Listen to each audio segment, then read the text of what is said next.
Huh. Some of our cameras aren't working, but that's okay. I see Kyle's camera continuing to flicker down in that corner. It wants to work, but it's not going to. Way! Oh, Then it did did. it work? Oh, it works! For some of you guys, maybe. Not for the stream. Hello, everybody! Welcome to Wyrd and Wyld session 82. We have a lot of these now. Let's go to hell. I'm Jaso, the DM, and who else is joining me on this fine Friday evening? Hello, ladies and germs. It is me, Bailey. I will be playing Glacé, the androgynous Eidolon, College of Glamour Bard. Oh, hey everybody, I'm Luke. I don't have a webcam today, sadly, but I'm playing Aesop, Kinku Alchemist. Not the most recent Alchemist, the previous Alchemist, which was a homebrew. Yeah. What's up? My name's Kevin. I play Sun Kong, your apeling bionoid monk, following the way of the abundant spirits. Hi, my name's Slim, and I'm playing Rinkaz, a lizard folk fighter, the martial archetype of the gunslinger. What the fuck? I'm Kyle. I'm playing Foray the Mayo. She's an arcane trickster that I've reskinned to be a tech whiz extraordinaire. I'll also be playing Chemo. He's here too. Hi everybody, I'm Nick. I play in VD, the half-elf celestial warlock, Pact of the Tome, and I have the most phenomenal familiar of all time, a pseudo-dragon named Ju.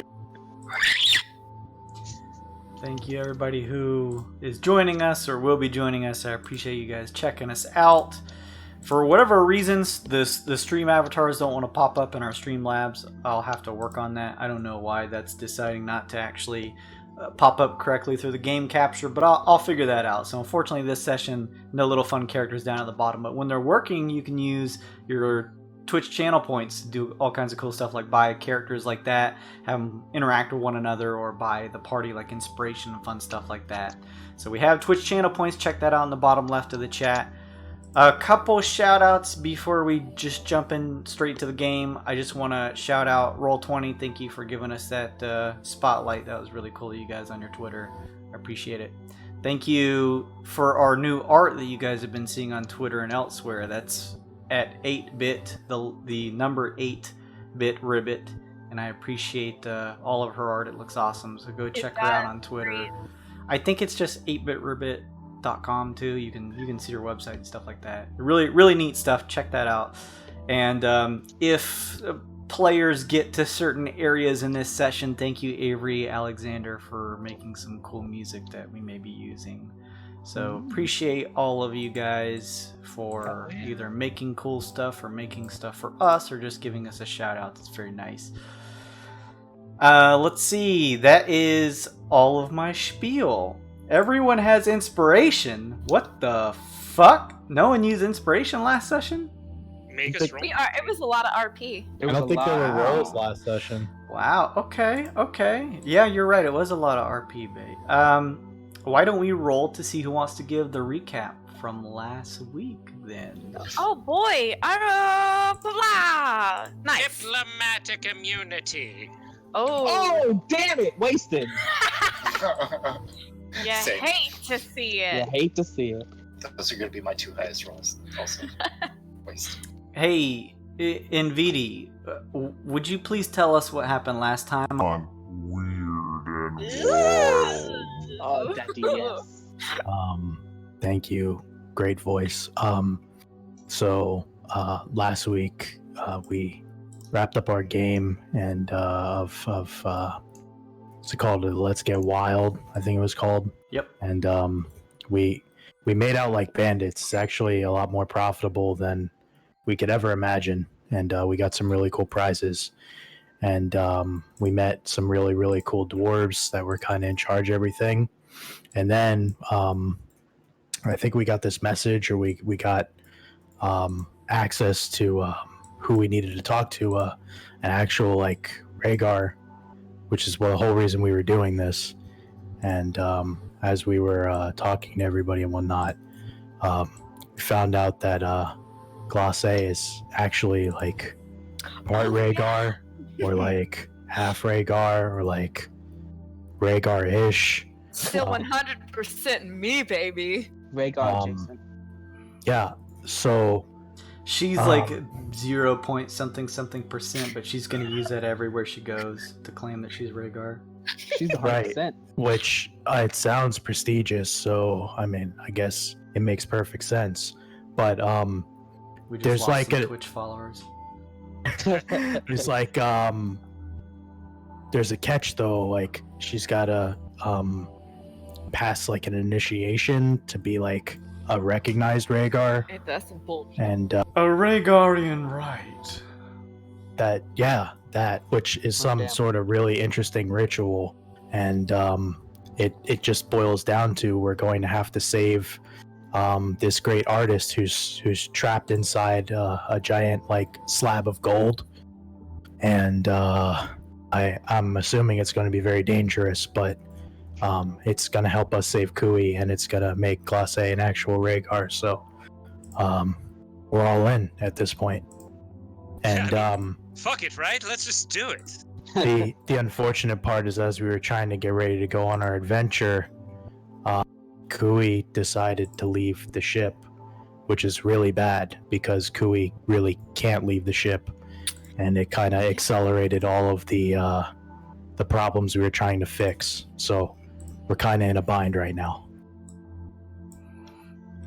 Yes, I would say that is a potential bind, absolutely.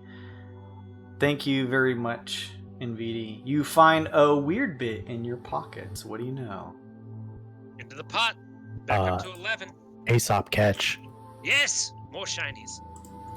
You guys, as NVD had mentioned, found out using your kets that from its diagnosis, Cooi has 3 days left until this viral spirit jam infection takes full hold of her form. Old Ganny, Navigator, a couple others seem to all be positioned in this room. Old Ganny steps over and pulls off her witch-like hat and pulls, running a fingery hand into it, pulls out a bone and begins kind of waving it over Cooi. You guys see Cooi sitting in her purplish command chair, and you watch as the bone passes through her form. Her eyes are closed, and again, as I was mentioning before, her form now, ever since trying to step outside, seems difficult to see, almost like it's looking at something that's underwater. There's a distortion to it. Clearly something bad is happening, and her colors seem a little off. All of you are, as far as I'm aware, under the impression that you want to grab some gear and just jumpstart this hellish adventure. I believe, Aesop, you spoke with Hush, and Hush decided, hey, look, I'm all for it. You go to hell, but I'm going to go ahead and step aside for this one. That sounds a little dangerous. Yes, a wise decision. And Sun Kong, as you are stepping on the ship, Ukog runs up and just has a conversation with you, make sure everything is good with you, and everything like that. The arcane man had mentioned previously that he was unaware that Cooi was even outside, as her disappearances, he was lending them to her just standard disappearances that she was suffering through before, and didn't realize that she had actually stepped outside. So he apologized and went ahead and decided to redouble his efforts in terms of keeping an eye over Cooi. Thank you for the sub, Bay. It's very nice. And other than that, you guys had made the decision to kind of gather some gear and get ready for a trip into the abyss. You know that you had spoken to Zedbane, who said that he was going to do some things and potentially find you guys a path towards this, not only the abyss, because it's multi-layered, but a specific place in the abyss called the Triple Realm. More specifically, a city that is within this place called Azagrat. He mentioned that he would meet up with you guys in a few hours, and he would meet up with you back at your rooms that are on Halcyon Heights that were lended to you by Lushy for you to go ahead and relax in. So you guys still have those to you. This is only probably like an hour or so after your Let's Get Wild match. So Blushy also did mention to you guys after the immediate celebrations following the end of that premiere episode and bout that you guys had that he would love to have dinner with you if you had the time tonight. So those are just sort of things that I want to mention to you guys so you're aware of what's happening in the world. So besides that, the ball is in your court. Do what you will. Well, I've got a new... Hey guys, I'm back. By the I've got a new bomb type. Itching to try that out, but I really think we need to get going. 3 days doesn't seem like a long time to mess around. No, I guess we run into the market real fast and get a move on. Yes, Oh, yes. Do we need a rest real fast? I think though. Weren't we gonna some of us split at up? least need an hour, maybe. Didn't we have a plan to split up and do it all at once? So when Vidi can rest and we can get items and... I believe we did. I need a rest as well. The I same. need to get my key points back. Fa was going to go research in an alley, I remember that. Yelling. And Vidi was going to sleep. I just need a breather to just meditate quickly, if anything. Yeah, I need to meditate. 1 hour Like just to an get my grit back. And I was going to go talk to Lushy to tell him where we're going. And we only plan to be there for 3 days or so. I mean, frankly, I think if we can afford it, we should take the full 8 hours for a full rest before going to actual hell. I mean, I'm Just, okay with that if everyone you know, else is. You know, seems important. Yeah, I mean, we were just gonna run around town. Does anybody? If we, I'm not gonna go with you guys. So, I mean, if you want to give me 30 minutes to meditate, then I can go with you because I don't need to actually rest. I feel okay otherwise. I just need 30 minutes to meditate, and I'll go with you well, okay. if you want. Sure. I need to spend the rest of the 8 hours making healing No, that's potions fine. and bombs and such. So that's what I'm going to do.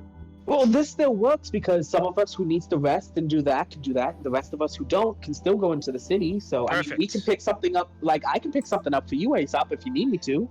I think I'm gonna be good. to be Okay. Like perfectly yeah, honest. if anyone else can't get something, if they need to stay here, like, yeah, me or Fa can stop off at the market before we go to the alley or after. Absolutely.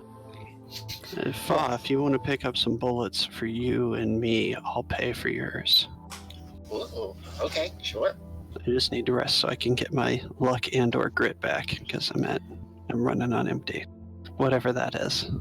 I guess because I was gonna look for something for. Didn't he say something about fire resistance? I mean, we all going to the abyss, so I mean, we might want to. Cold? Cold.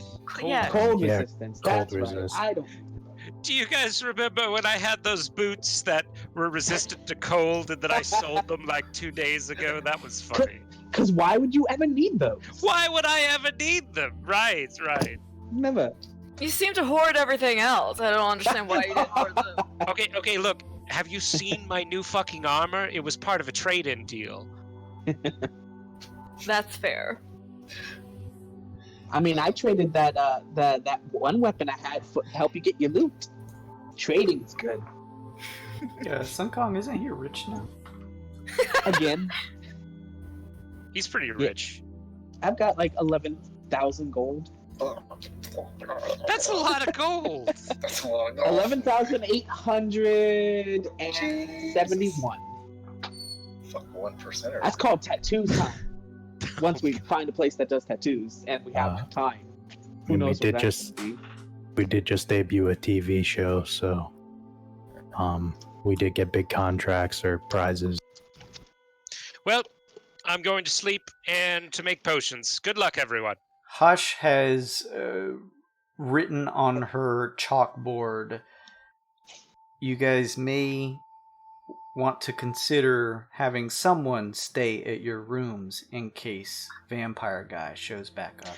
Oh, God. Oh, I'll do it. I'll stay at the room for him. I'll leave the door unlocked and I everything. bet you will. just like leave a note there. We'll go drop. Oh no, I'll Glacé will take stay. care of it. I'm a very people person. I don't mind. You'll give him that VIP treatment. Yes, Right? know all about it. Yes, see. Well, I know all about it.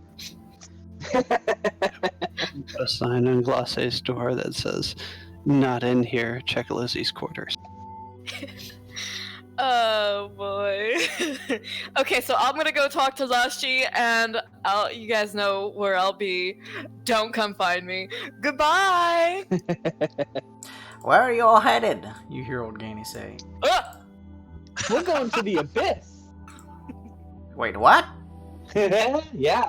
That's right. We have a death wish, baby. No, this is for Cooi. What, you'll just find the abyss there. The Coooie's here.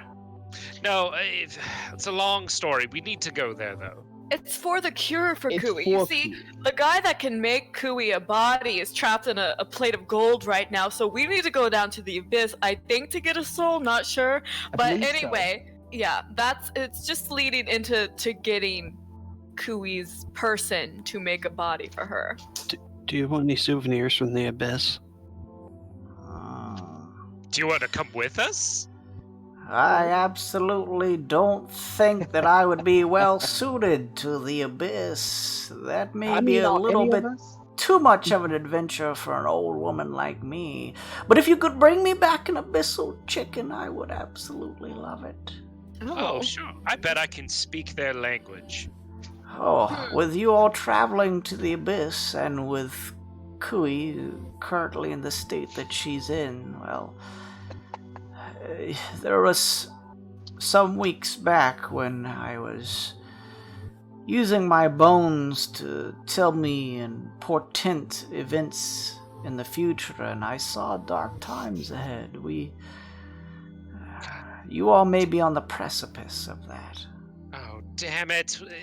I hate prophecies for this very reason. It just makes you nervous, and then you choke, and the bad thing that the person thought was going to happen ends up happening. It's self-fulfilling, that's what it is. It's not like the ship is going to blow up or anything. Why did you say that? But you Why see, would you even say that's a that? vision I had. I'm not a witch, and I saw that. Just some premonitions of an old kooky woman, but you are going to hell, so that accounts for something dangerous. Just be safe out there, alright? Good pep talk, Yeah, pep thanks. talk, Ganny. Thanks, Good pep talk. Ganny. Really good shit. Ganny, what do abyssal chickens Hey, eat? stop. Oh no. I don't actually know, to be honest with you. The mystery continues, everyone. I can't Hold- wait to make a foul farm. Hold up. God. Hold up. Religion check on abyssal chicken. Oh, assessed. They eat acid. They eat acid pigeons. Oh hell yeah! That's a 22 on abyssal chickens, baby.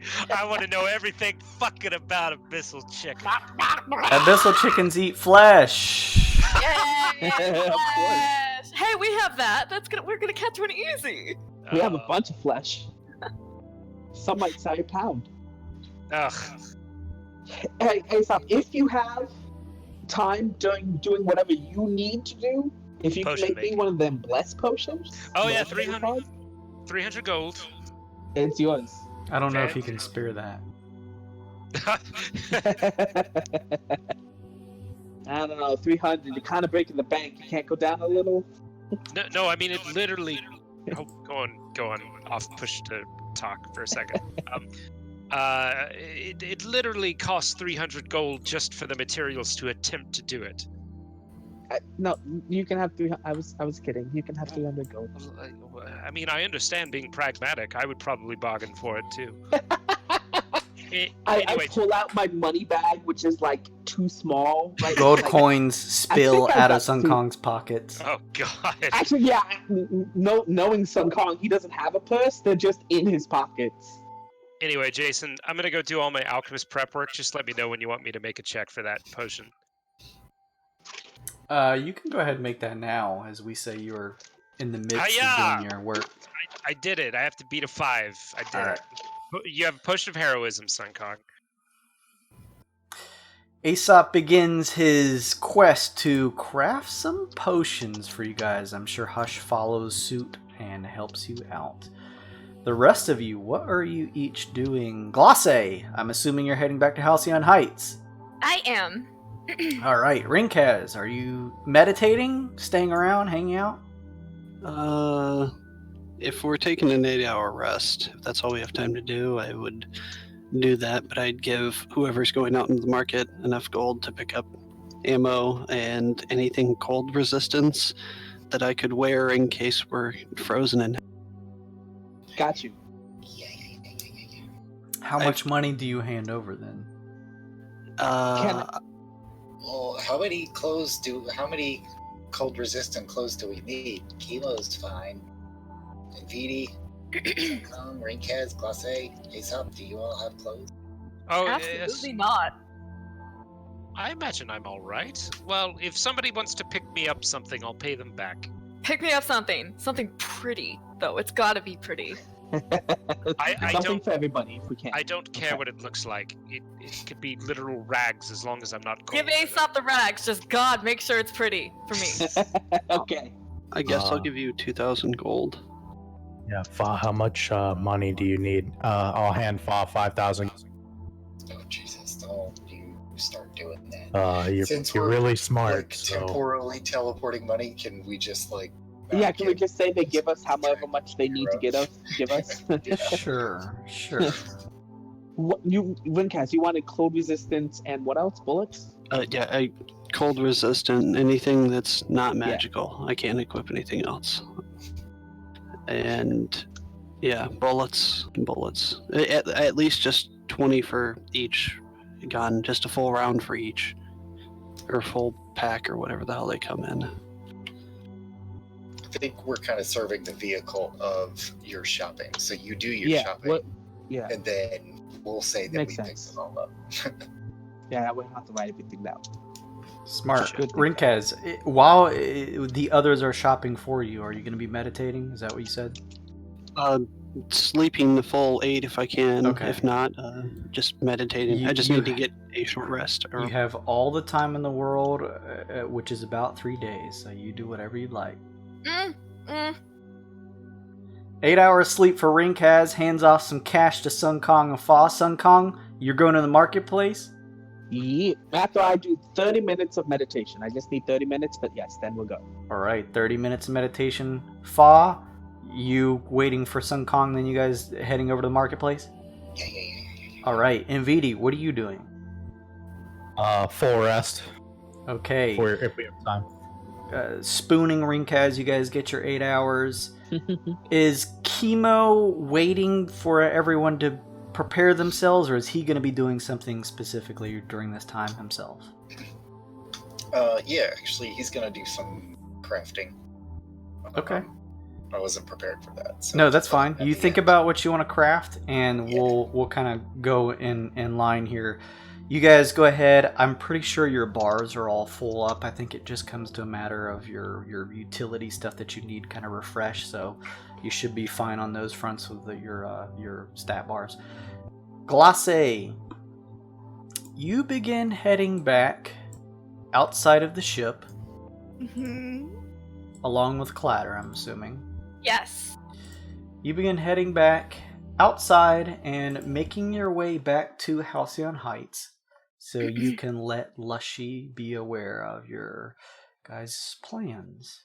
Yes. You step outside back into the city. And I'm gonna switch maps real quick. Are you gonna switch it on Twitch as well? Oh yeah, I should probably do that, huh? Thank you. That was a lot of theater of the mind anyway, so. Alright. Glacé, you step out onto the busy city streets. You guys are currently located in the Gilded Harbor. You look out and see where the harbor is. There's a lot of coverage in terms of like an overbuilt structure that covers the areas of the roofing here so that the blaring magical sun isn't just striking down on you all. As you peer around, you also see at the edge of the harbor here just what looks like a vast lake or some type of probably artificially built water structure. Yeah, you've seen it before. You step out and then begin heading back towards Halcyon Heights, stepping back into the busy streets. You are accosted a few times, not violently, but by fans who wish to say hello or give you they love your clothes and give you all kinds of fawning admiration, stuff like that. You find yourself back to Halcyon Heights, taking the golden stairway up quite a few levels. The gold eye standing in attention, of course, seeing that it's you, allow you to pass. You find yourself back at the hallway that is your rooms, and then you know if you head up one more flight of stairs, you'll reach Lushy's offices. Okay. You head straight up to Lushy's office. There's two gold eyes standing in attention as they always do.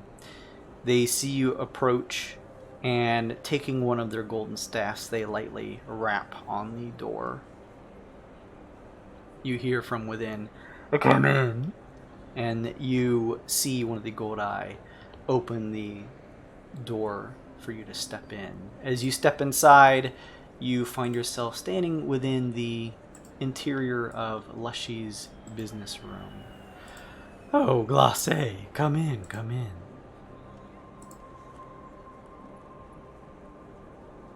"No, really, come in." Looks like she's talking, but not making. Oh. Oh no. Can we hear you? No. Bae? Oh no. Nope. Bae? Uh-oh. I don't think she knows we can't hear her. Quick Aesop. Do the Glacé voice. Now we can hear you. Okay. Hello. Testing? Now we can hear you. Oh, sorry, Lushy. I must have.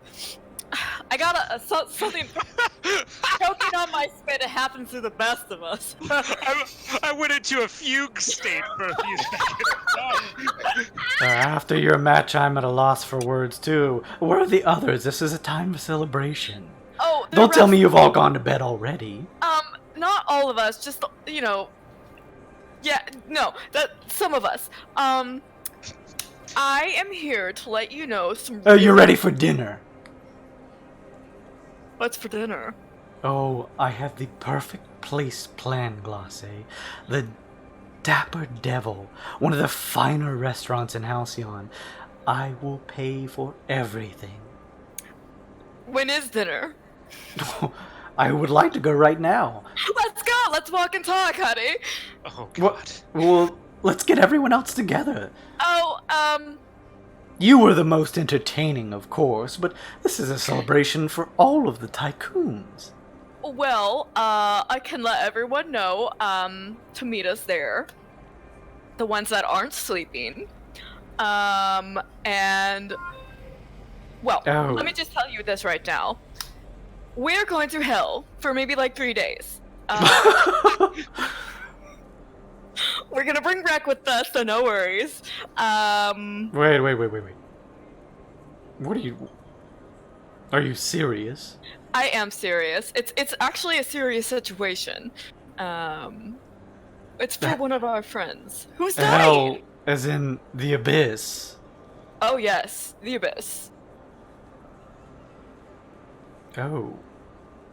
Yes, and well, I'm sure it will be extremely entertaining for everyone on the outside. This is something that we have to do. Well, the Abyss is appropriately dangerous, but you are my Tycoons and have suffered quite a few fearsome things that have gotten in your way, and have generally made it out unscathed for the most part. Question, have you ever been to the Abyss? No. Can I do an insight check on him? Yes. Curious. Somebody's gotta fucking be doing stuff with demons here, and it's... I don't know who's doing anything with demons. Alright, well, do you know anything about the Abyss? Can you give us anything to aid us while going to the Abyss?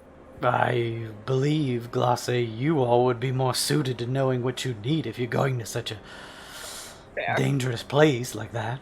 Just thought I'd ask. Never know who knows things around here.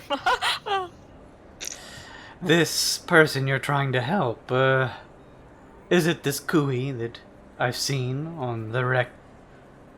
Yes, all of our collective daughter, the ship Cooi, yes, that's her. She's very important to us, and she only has 3 days, if that. 3 days to what? To live? Yes, so we're going to hell in 3 days and coming back. Before the 3 days. You intend to film this?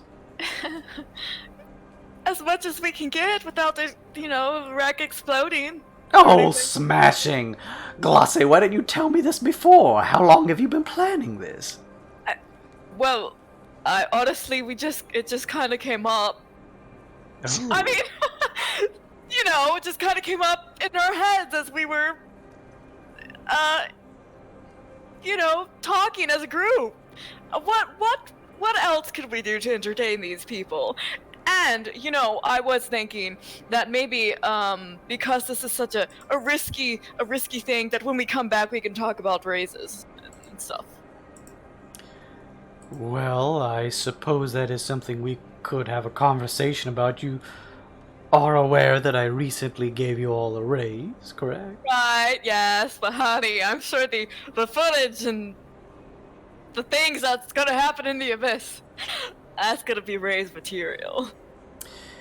I am certainly open to the possibility. I suppose this is going to postpone dinner, then. I guess it is. Very well. Well, how do you plan on getting there?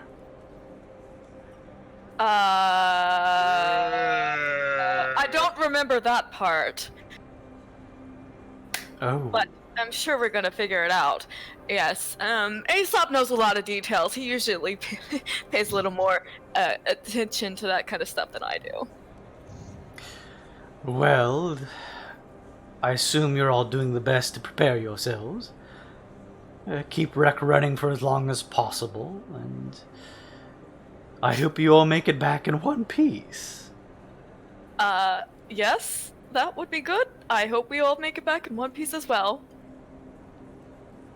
Keep me abreast of the situation, and just remember, Glacé, when rec is turned on, it instantly records now. Oh, good. If there's anything you would rather keep off camera, remember that. I will keep rec very close to me at all times. But please film as much as you can. Okay, yes. Yes, of course. Oh, good, good. I will cancel those reservations and we will just reschedule. By any chance, do you know, like, a shortcut to hell anywhere around here? You wouldn't have to know any... A business deal. Any, Good intentions. He runs 2 fingers with a full hand against his chin. Oh, what, Jason? What's that? You're roboting. Oh, We're breaking up. You're fine real now. bad. Sorry. Yeah. He rubs 2 fingers against his chin. You can see 4 rings, big rings, jewel covered on his hand. I have a lot of contacts here, Glacé. But I have no way of getting you to the Abyss safely. What's the dangerous way? I don't think it's the preferred way to go. Let's just say that. I trust in you and all of your Tycoon's abilities to find a way for yourselves. Okay. A more practical way. Mm-hmm. Just checking if you might have a way. Of course. And any chance I can help, I'm happy to do so. Well, thank you. Well, you're heading out soon then, I suppose.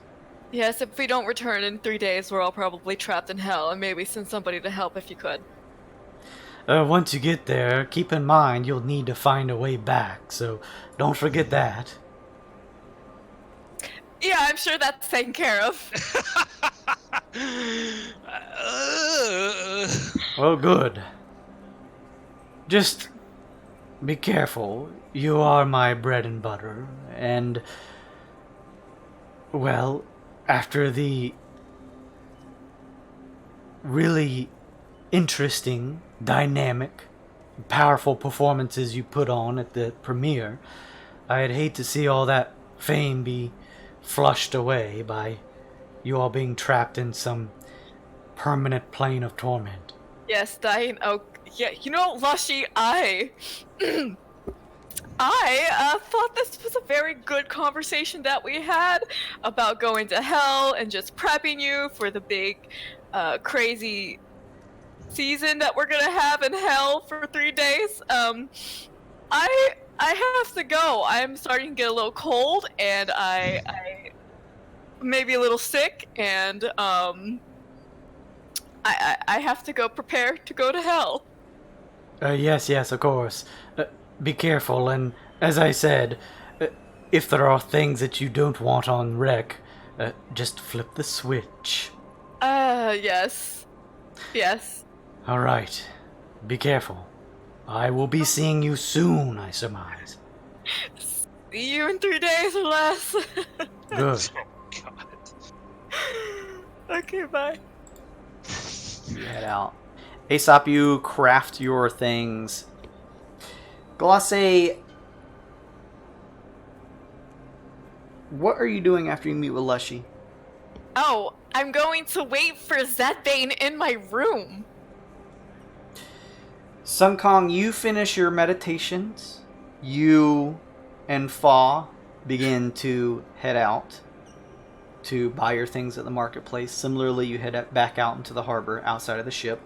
There is a number of people, traders, merchants, getting in and out of their ships, landing, taking off, and doing their typical thing. You guys begin headed towards the Glitter Glaza marketplace to buy the things you need. Glacé, you head back to your specific room. You leave the door unlocked. It is probably another 15-20 minutes when there is a rap on the door. I make sure if there's candles, I want to light the candles, make the room, put dancing lights up, pretend I'm sleeping or something, and make a tousled look, or just a fashiony tousled look. And I'll get up and I'll answer the door. Who is it? You go and answer, and standing outside you see Zedbane. Oh, okay. He is pulling back his hood that is part of this very large, burly cloak that was covering him. Okay. Glacé. Hello, it's me. Yes. Oh, you're here. Great. So I've come with some news if you wanted to have a bit of a conversation. Yes. The door's open. Let's talk.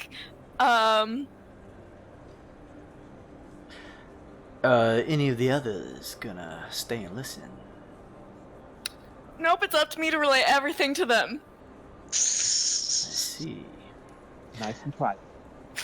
He looks at the frame of the door and says, mind if I come inside?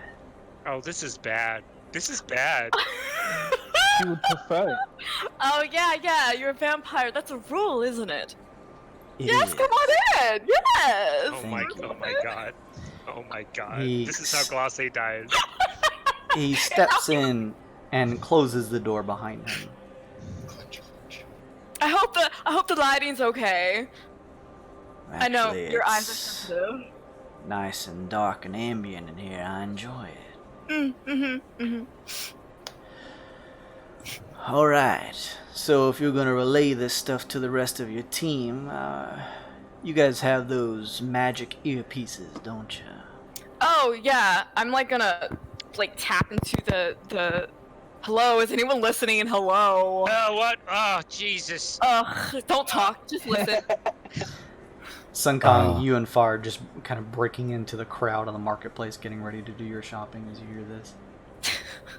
Oh, Glacé? No, don't talk, just listen. Glacé. Oh God, baby, you're okay. You have a night. Yes. Really, who is it? I think Glacé is trying to. Is everybody roll call? Actually, ring cads are. As for roll call, only Sun Kong and Fa hears this.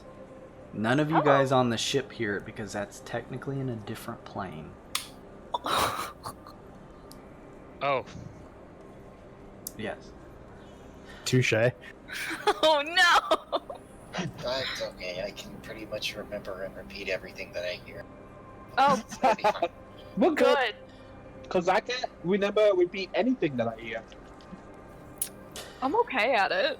Zedbane steps over to one of the nice regal-looking chairs and sits into it, crossing his legs, and says, "Alright, so I did a bit of digging. The place that we're all going to eventually need to go, of course, is, as we found out in that, Reigar's house, the Triple Realm. Finding our way there is the difficult part. What about that staircase? That's exactly what I'm thinking, and I'm glad y'all came across it. Didn't even think I'd be able to enter the house, but I suppose with both of the owners out of commission, or no one owning that first home I was able to enter.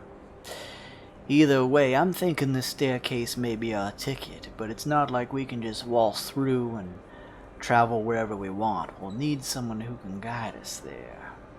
Someone who knows their way around the abyss. Gosh, I don't know if we know anyone about that. I do. Oh. I have a contact, if you will.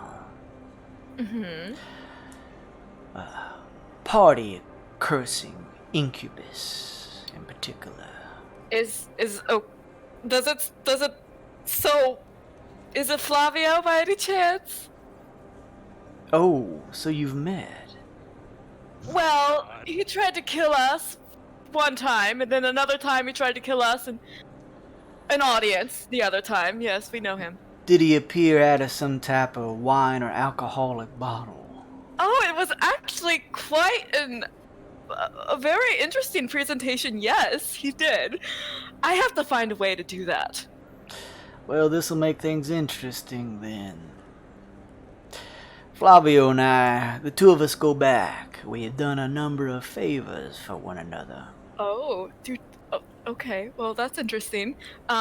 So he's nice now, like to you, or he's gonna try to kill us again? Let's just say it's friendly rivalry back and forth. But when one of us does something for the other, it makes sense for us to eventually call on the other to help us out. Okay, alright. Basically, it's Flavio's turn. Okay, well that's good. I hope he's not too upset for him getting completely outshowed by me, but it's a favor. We're so fucked. Oh my god. Flavio is, well, as far as I know at least, your best bet to finding someone who knows a way to the Vault of Desires. Oh, so maybe I should. I'm gonna be super nice to him and supportive of his losses, and maybe do I have to apologize? Oh, God. What exactly did you two get up to? In front of everyone. It was like a dance-off kind of thing, only it was like spells and dancing and showcasing. I'm not sure exactly what he was doing, but he was definitely trying to kill people. But ultimately he failed. I don't know what he was doing. All I know is that he lost. Oh, he lost. This is gonna go hard. great. He lost. Out of character, that was with Kaz, not Aesop, right? Yeah, I think you want that. Okay. Well, I think so. that makes things interesting. I don't know if he's gonna like seeing your faces again or hate it. Oh, but there's he's gonna be a star again. I mean, we have Rack. We can maybe tell him that it's some kind of weird redemption arc. People love underdogs. We can work with him. Well, what matters most, even if he isn't exactly keen on working with us all, is that he still owes me a favor. There's that, yeah, but it would be nice if he was decent and not scheming. I'm going to tell you some things, Glacé, but they need to stay in this room, if you know what I mean. The door's locked. I take my earpiece and I throw it. If you find that it's unconscious, hear like a Feedback. Do you keep rec on or turn it off? Oh, Rec is off. Rec is Okay. like under the pillow. It secretly turns back on in night vision. Glacé, I wasn't all that different from you in my living life. Oh.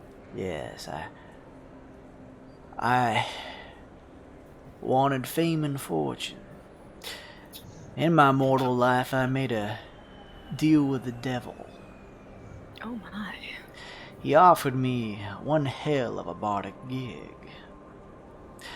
What I didn't know... does someone have me on? I hear myself repeating. Oh. Testing. I hear it too. Okay. He says, I was on mute. testing. Okay. He says, what I didn't know is that when I agreed, I was whisked away to this vault of desire, where this master of ceremonies took interest in me and turned me into what I am now, so I wouldn't die from the perils of the triple realm. But of course, in return, forced me to forever serve the vault, using my talents for all of the undead and fiends that ran about the place. Okay. Flavio comes from the vault. He works there himself. I can believe that, yeah. It took of a bit of time and some relationship building, but I was able to convince him to help me escape the place. Oh. Now, was he trying to escape it as well? Oh no. He doesn't have to escape anything. He frequents it freely. I see. You see, Flavio makes his way here to the prime material, specifically here in Halcyon, in the form of a magic bottle, usually champagne, but can be in other forms. Goes by many names, but the favorite of his is the Devil's Dew. Awesome. Not a bad name. Flavio told me that there is various contraband that's brought from the abyss into Halcyon. And he mentioned that to get me out, he'd have to hide me inside of the next supply shipment to be made here. He didn't give me too many details, but he said that there was this place, a secret bank on a small private island out in the Lux Reservoir. That's the lake. Probably you've seen it next to the Gilded Harbor, but on the other side, down in Lux. The two are connected, you see. At least that's what I've come to assume. Okay. As far as what he told me, this private bank is situated directly underneath the Gilded Harbor on the other side, Lux. He helped me out, told me to wrap myself up so I'd look like a corpse, and to make sure I covered myself so I couldn't see and couldn't ask any further questions. He himself frequents this place to move to and fro, so I assume he didn't want to let all his secrets slip. Whatever form or method that was taken, I found myself, at the very least what I assumed to be transported along with other various crates and heavy-sounding material, from the bank insides to the outside. I heard running water. It was loaded onto what I can only assume was some type of ship.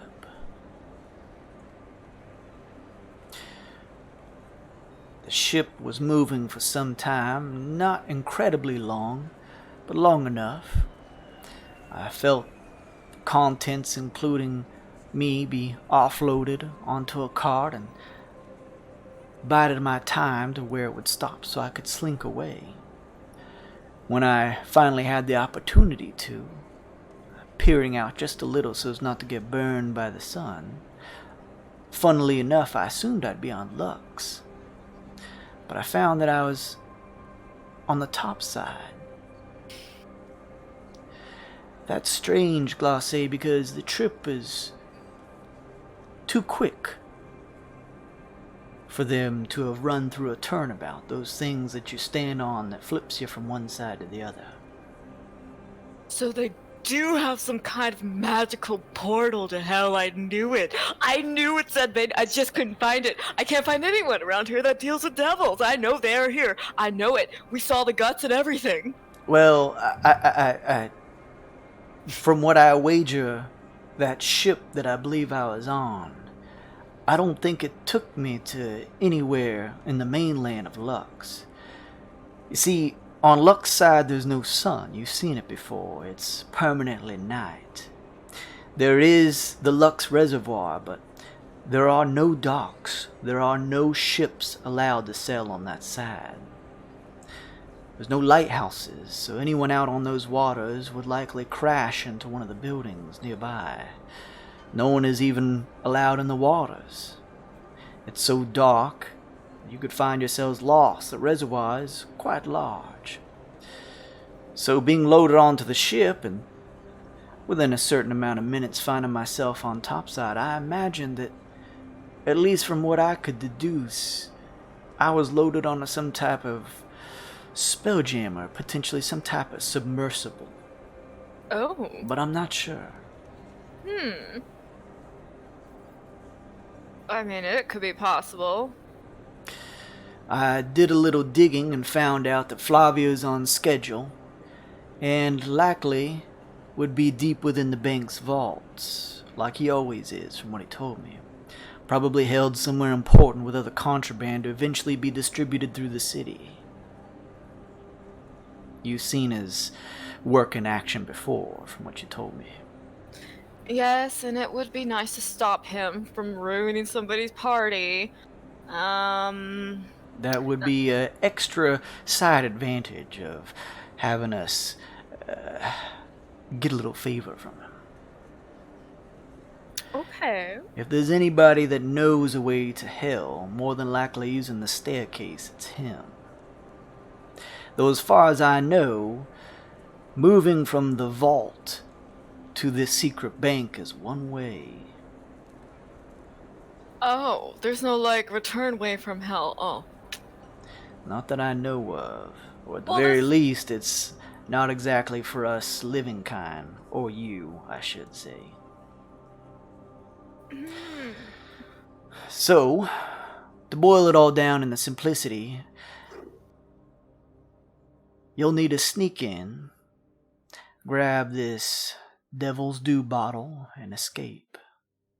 I don't know who's situated at this bank. I couldn't see or tell. But I imagine whoever it is there doesn't want anybody else to either be on their property or even know that this bank exists, especially if fiends are coming from it.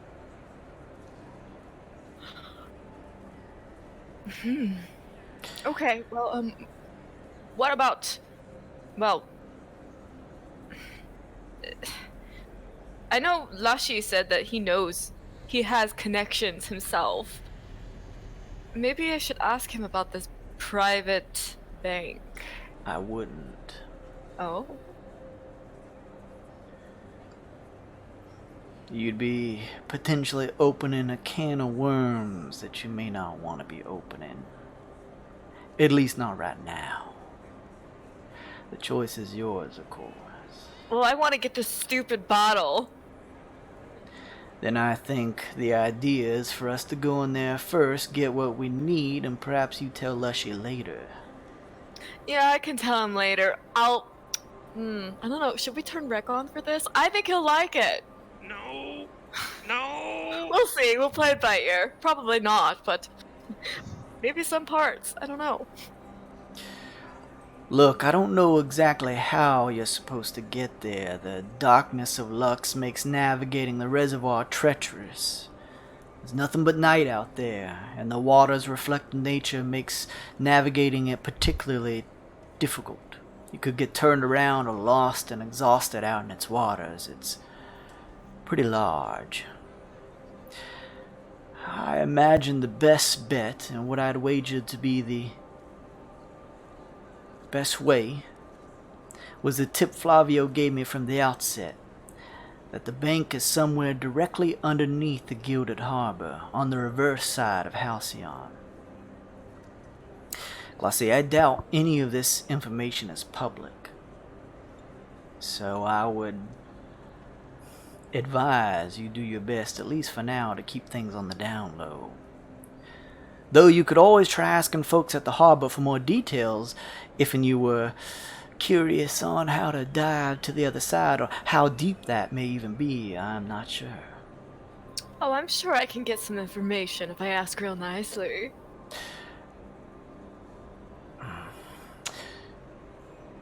Glacé, I'm not exactly in need of air anytime soon. But unfortunately, I can't join you for this. Ah!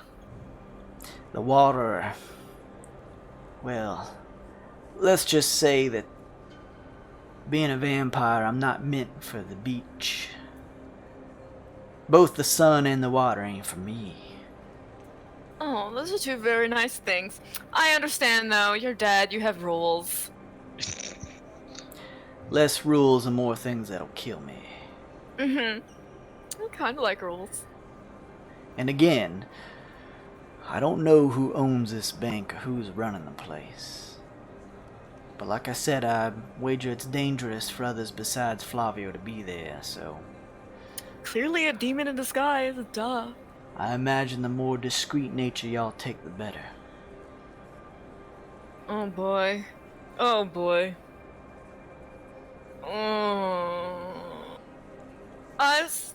We can give it a good old try. I would hope so. I mean, of course, this is just my best bet. I know y'all are tycoons that have traveled from many a planet to planet. It's possible that y'all know some people who could find an alternative way into the abyss. This is just the best one that I know of. Glacé pictures like Rinkaz screaming, shooting his gun, riding on a giant rat in like a very secret, like quiet area. I don't know how well we're gonna be at staying quiet the entire time, so... I mean, it's not like we have a lot of time, but if we can find some kind of connection connected to this place... That's the thing. I imagine if there's any other way to get there, as far as I would know, being a lowly, relatively famous bot on Halcyon, that any places to get there may be off-world. This is the fastest way that I would know of to get someone who knows their way around the staircase. Like somebody who deals with... Oh, I think we might have a contact. All right. Well, I'm gonna have to talk to everyone about this, but we might have a liaison that can help us get where we need. I'm not sure. Well, good. This way may be dangerous, there may be others, but I imagine this is probably the quickest. But that's up to y'all. Yeah. For Cooi, we're gonna do it for Cooi. Yeah, I'm gonna fish for that. I have to go get my headset if that's cool with you. That's all I wanted to share. I suppose I'll be off from here. Oh, so soon? Oh, I'm sure we can order like a bottle of wine, blood or something. Can you drink wine? I don't know. It's kind of like red works, right?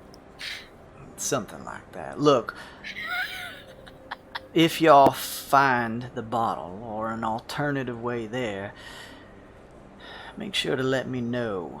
Y'all got a spare one of them things? He says, pointing at the earring you have that's in a snake-like pattern on the floor. Do we have a spare one of those? We don't. We have a phone, but I don't have the phone. I think I gave it to Fa. I was gonna say I think we did have one, but now that this Oh, and or was it Chemo? I gave the bejeweled phone to Chemo, I thought. Not Fa, sorry. You could always mention to Lushy that you're looking for me. He can contact me. Okay, right. That's fair. We'll work on getting you some kind of one of these. Good. Just let me know before y'all step into hell. I'd like to hitch a ride. Okay. He steps to the door and says, "I see you soon," and closes it. Bye-bye. Glacé gets the headset. Alright, guys. I guess we're gonna have to find a way into hell and... What? I thought the vampire was taking us down the stairs or whatever. No, he said he didn't know. He's got a connection. It's Flavio. It's a demon that tried to kill us. An incubus. What? Yeah, listen, we have to find Flavio first, but we have to get into the great. demon bank that's here on Halcyon. I think... Sorry. Oh, God. Fun night. Ignore that. I wish. Listen, we might need to be dealing with the 10th pit again. We only had 3 days. Why the 10th pit again? Because they know demon stuff, and I'm sure they know how to get into this stupid demon bank. Oh, shit. Yeah, that sounds way better. Then why do we even need to do the bank? Let's just ask the 10th pit to do it for us. Oh, but do we really Cut out the fucking middleman, Glacé. Don't... I'll get him on the horn right away. Yeah, you do the talking, I guess. I guess I'm just gonna stay here for the night and get some rest. Bye. Don't talk to me. Rest. Rest, sure. Everyone just assumes that they fucked. Yep. Meanwhile, Glacé is just not getting anything from anyone, anywhere, ever. You could always shaman. Who? Zedbean? Good night. Whatever. I will call up the 10th pit once I'm rested, because Aesop's not too keen on doing another heist. Technically, Aesop couldn't have talked to Glacé. Why? Oh! Yeah. Yeah, whatever. When you got back to the ship, I said all that. Yeah, that's fair. So, while you guys were out of the marketplace, would you have bought anything? What are you going to buy? Sun Kong Fa. I mean, let's see. Where do you think we would go for... First, let's go to the CD back alley. Come on, let's go. Alright, CD back alley, let's go.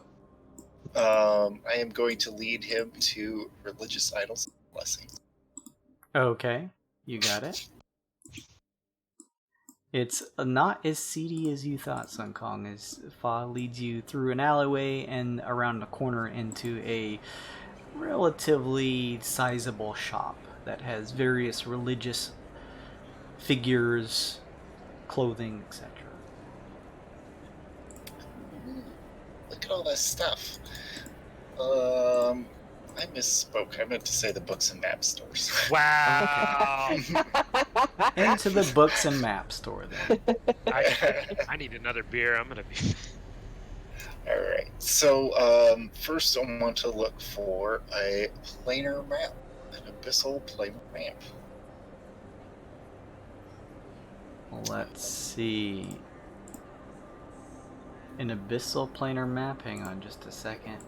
It's the book bank, books and maps merchant. Go to Halcyon. Books and map.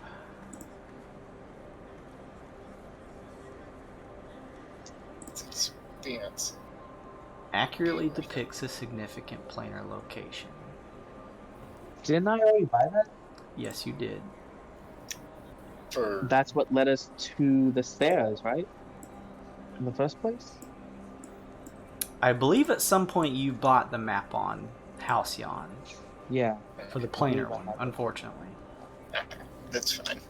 And then there's an atlas for known world. I don't know if that counts or not.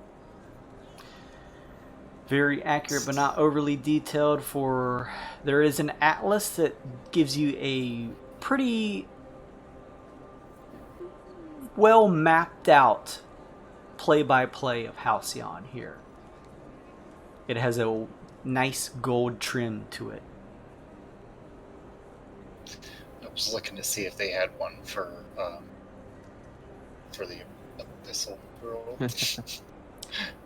They, as you peruse the aisles, do not happen to see anything related to the abyss on the walls.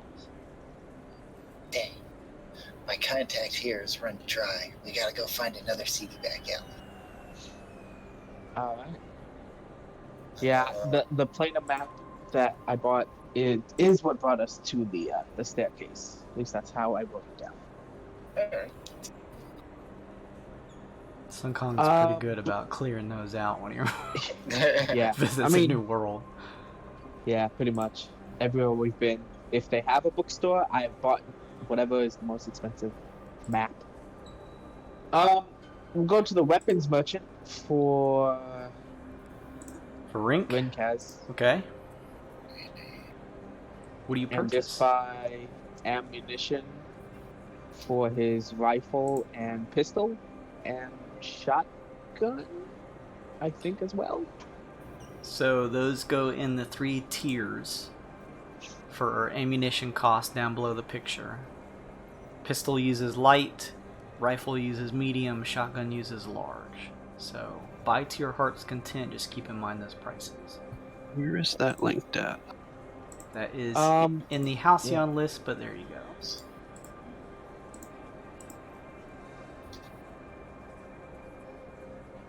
Ammunition. Oh, here. I gotta... Because that guide links just to what the base stuff is for... If you scroll down, it's in text. Yeah. Ammunition cost. Yeah, underneath the table, which is ammunition cost. Light is 1 gold piece per 10 pieces. Medium is 1 gold piece per 5 pieces. And large is 1 gold piece per 1 piece. Thank you, Father. Wait. Oh, okay. Just put it in chat there for you. And then it was pistol is light. You said rifle medium and shotgun large, right? You said. Yep. So just take off whatever gold you need to take off, and we'll say we bought that for Rinkaz. I don't think I need anything else here. Do you? Did you want anything else? Fa, did you want anything else for yourself? Oh yeah, no, we got a couple more stops to make. Let's go. Oh, I meant here, but okay, yeah. Oh. Here. Yeah, now. Wrinkle, Maybe- you get your list together and post it in the chat, and Sun Kong will buy that stuff for you. Where else do you guys go? Now Where we do want you- to go to the idols and blessings. Let's do it. This time you go through an alley, turn the corner, and enter into a relatively decent-sized building. This guy, he's got the good stuff. He'll keep us healthy. Medium Excuse me, sir. Do you have, and I'm not even going to try and pronounce this, There's a restoration spell. Didn't Glacé? Didn't you want restoration? No, was it restoration? That means that they cast it right then and there. Yeah. Yeah, they have services there, and that's one of the services. Oh, Yeah. ha! I knew that. Do you have any of these Kyugo with organs? Master Shopkeep? Let me double check. He tells you that you can roll high or low for it, and he may have Do it one. high. Do high, Kyle. Oh, God. Oh. Do it high. Alright. Bailey called it for me. Fine. Everything's better. Whoa! Whoa! What a good of it. Man, wouldn't it have sucked if you called low, though? I was thinking about it. I was like, but she actually. The female tiefling smiles and says, "Yes, actually, we have two." Whoa. I'll take both of them. Very well. 500 gold pieces altogether. I thought she was gonna be like 30,000. And do we? I don't remember. Did Rinkaz's snake die in the tournament? Not for real. No. It just reverted back to its rope. Sweet. Do we think that he might want another snake? It's Since Rinka. with Python, it does essentially the same. Oh my god. Just snakes. He's fine with the one snake. Fair enough. Moving on. You can't hear us when Aesop. We'll buy a snake if we want to buy a snake. I think you're right. He has enough snakes. Let's go potions. Let's go. Greater healing potions. I think we can just buy them out. So can we just find out how many they have? Potions is excellent quality and above, Excellent. so they have everything that you need. You said potions of greater healing? Greater, yeah. Let's 250. roll through here. If it Yes, defect- give me a d4, please. Wow, good job.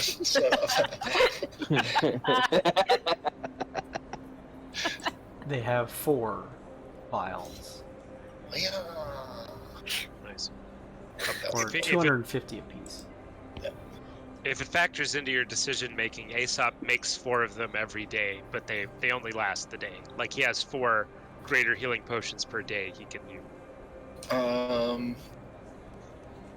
So I think I'll take 2 then instead of the 4. Nothing that helps with cold damage. What it looks like. 500 gold pieces in. Is Sun Kong, is Potion of Resistance on there? I was looking. No, I don't see it. Bummer. Oh well. Same. Like this potion, but we could just get potions of invulnerability. Then you're resistant to all damage. They do sell those here, yeah. Yeah. Question for the DM: the fatigues that I bought before, was that Neo Gokyo or was that here? That was Neo Gokyo. Okay, I was gonna say that I would assume that the camo fatigues for desert, like desert and urban, work in those. That if there was a snow or a winter one, that it may have worked at least just for survivability. Nay. A little different environment. Snow versus desert. Slightly. No, I meant if that there was one for snow, that it would have worked at least for the cold bits of hell. Stands the bonus for. Probably yes. You would just need to take a probably like 2-week long trip over to Neo Gokyo to grab them. Maybe a little long. Where else, guys? You done shopping? No. Do you think we should get? I mean, it would only help one person. You guys have some full pockets. It would only help one person, but the jewelry merchant should have an elemental gem. It says only one, but I mean, that's something for somebody. Get winter clothes for the group. Yeah. Okay, so we're gonna go. Well, I might buy that for me then. Do What it. is it? Do it. It just says elemental gem. Does that? How do I look up description? I know what is- that is from memory, sadly. It lets you summon a minor elemental of the element that. Oh, you get it that's for. not what I thought it was. Never mind. Okay, so we'll head over to the adventuring gear. No. Yeah. Well, Did I you guess see high that? fashion merchant first Yeah, probably. for Glacé. And let's see, high fashion has excellent quality and below. Oh, get her a Varaxan fur coat or Oh What- my god, Vorak.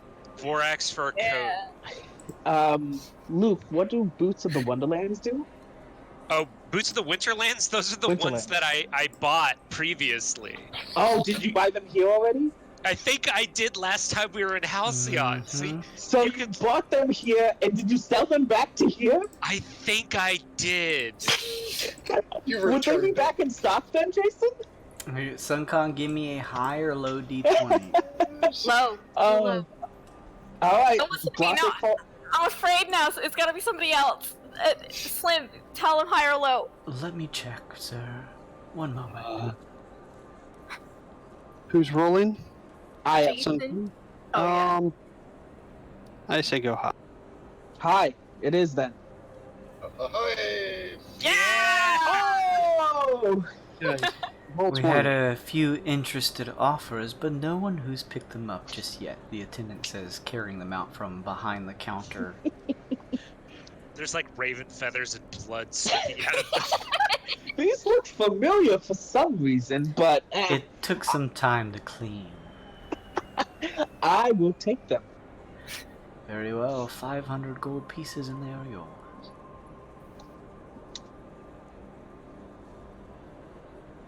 They're pretty good. The only thing is they require attunement, so. How long does that take? 10 minutes. Yeah, it's Oh, not it's long. not bad. But you only have Okay. 3 attunement slots. Keep that in mind. Through what, by the way? 3 Yeah. attunement slots. How do I know what I have?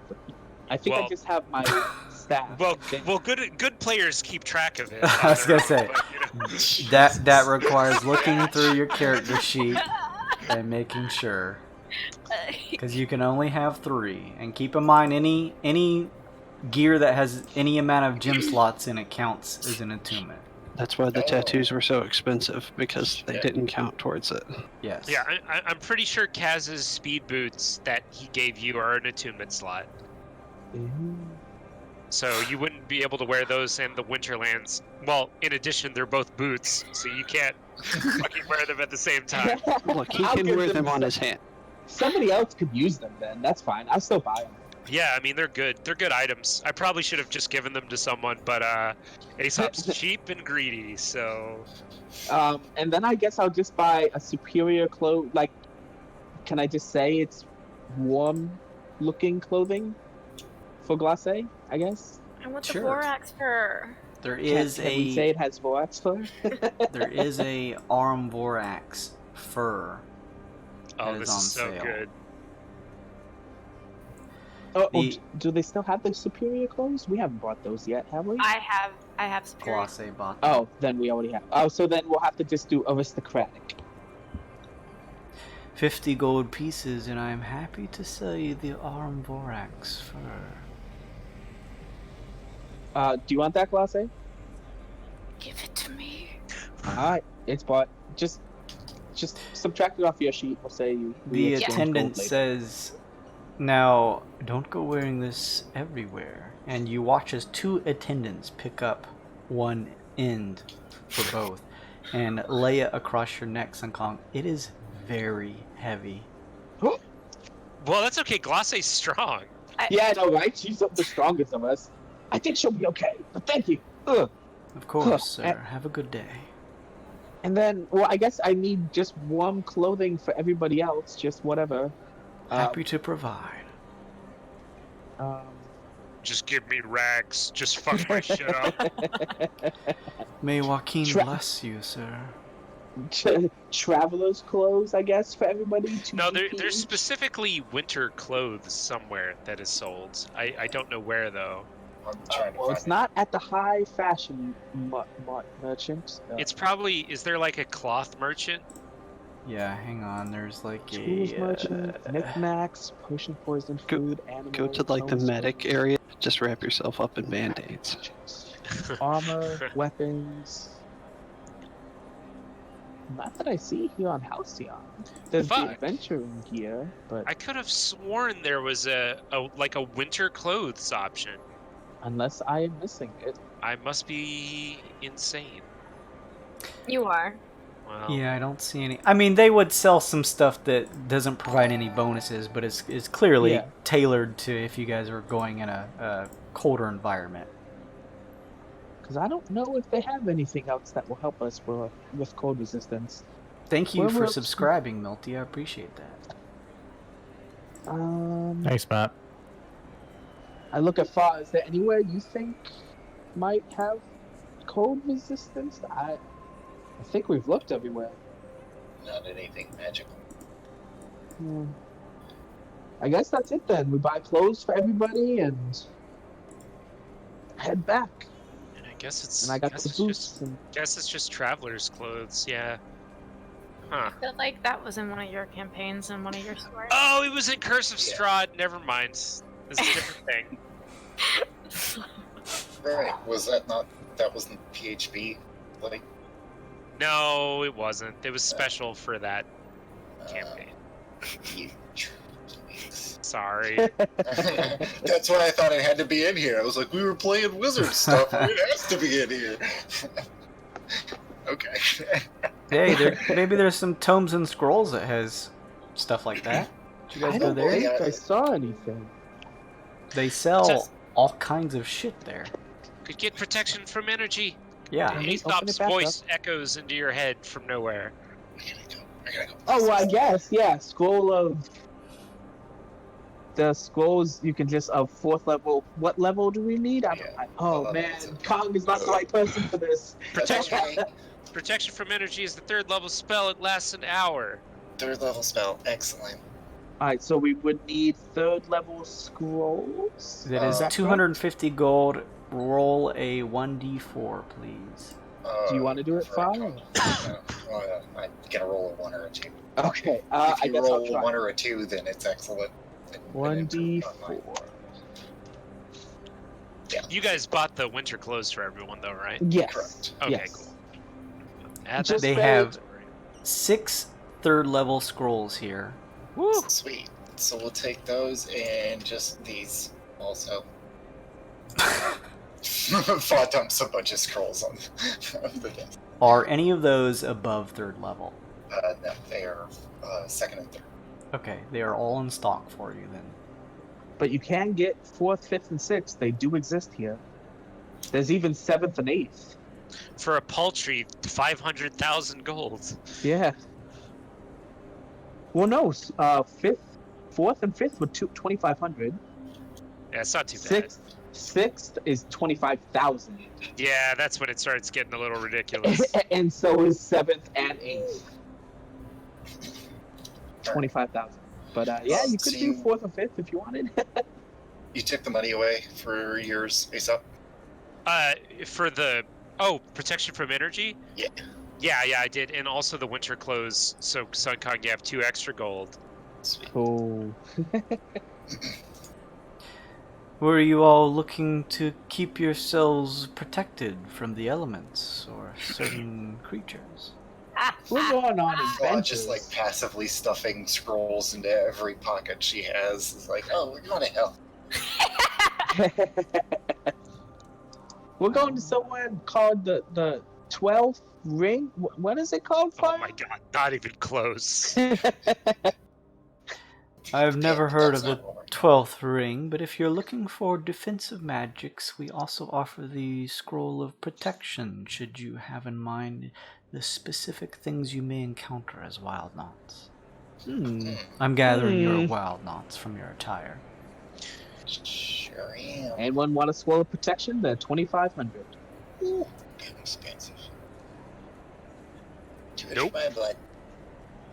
I don't know Okay, how to Chris? play that. What's it do? Give resistance to a certain This- school?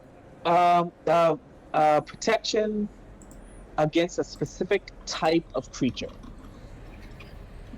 So like fiend is a type of creature. Actually, I might buy one myself. Actually, I was gonna Good. say, if you won't buy it, I'll buy it. We need it. well, I mean, they may have more than one. You want me to roll that D4, Jason? Yep. Huzzah. They have 3. They have 3. I will take 1. And the type of creature you were looking to be protected from, sir? I believe in the back of my mind I hear Aesop say Fiend, you idiot! Fiend! Fiend! That's it. Fiend.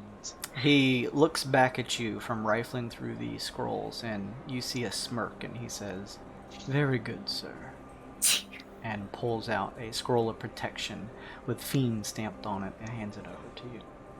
Nvidia, you wanted one as well? Yes. I'll take 2, actually.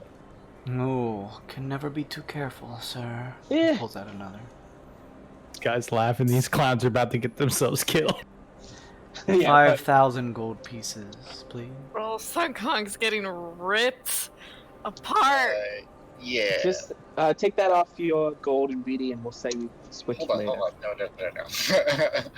No. What? Fa steps in and says, you know, I spent a lot of money here. And like, your not business, just like a little bit of money. your business is very appreciated, gentlemen. She kick us back a little bit, something, you know. It's too like Kong's like, what do you mean? So he cashed out, walking out of the store, and trying to hackle. I already gave him all the gold. Like, I was just saying, you know, maybe cut us some 500 off of my buddies here. he's already counting the gold in front of you. He's like, what? That is a sizable amount, sir. I must maintain a profit. I'm gonna of course. sue you. You are harassing me. I am a lady. I don't know what just happened. You are a lady. I'm very sorry, ma'am. Beautiful lady. Kong was outside of the store. Man, that guy is so nice. He sold me these for 2,500 gold. If you guys don't want me Each. to argue for your own gold, I don't give a shit about your gold.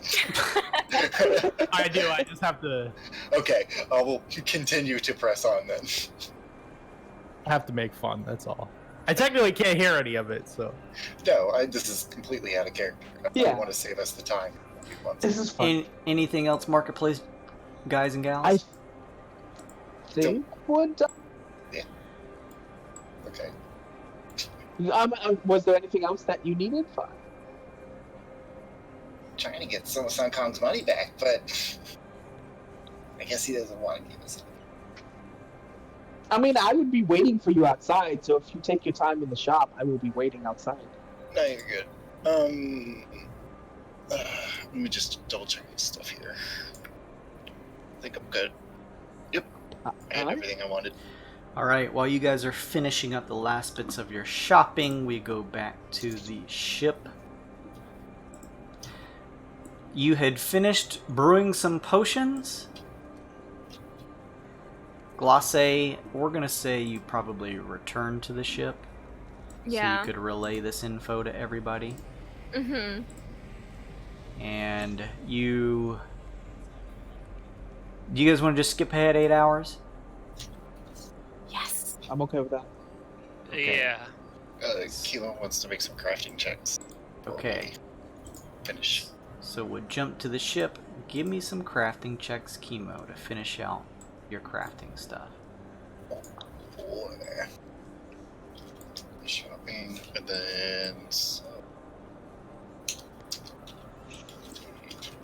4. This is to discover a new brew potion. Yep. Nice. That's going to be on the novice roll. So now I'm going to roll D100. Mm-hmm.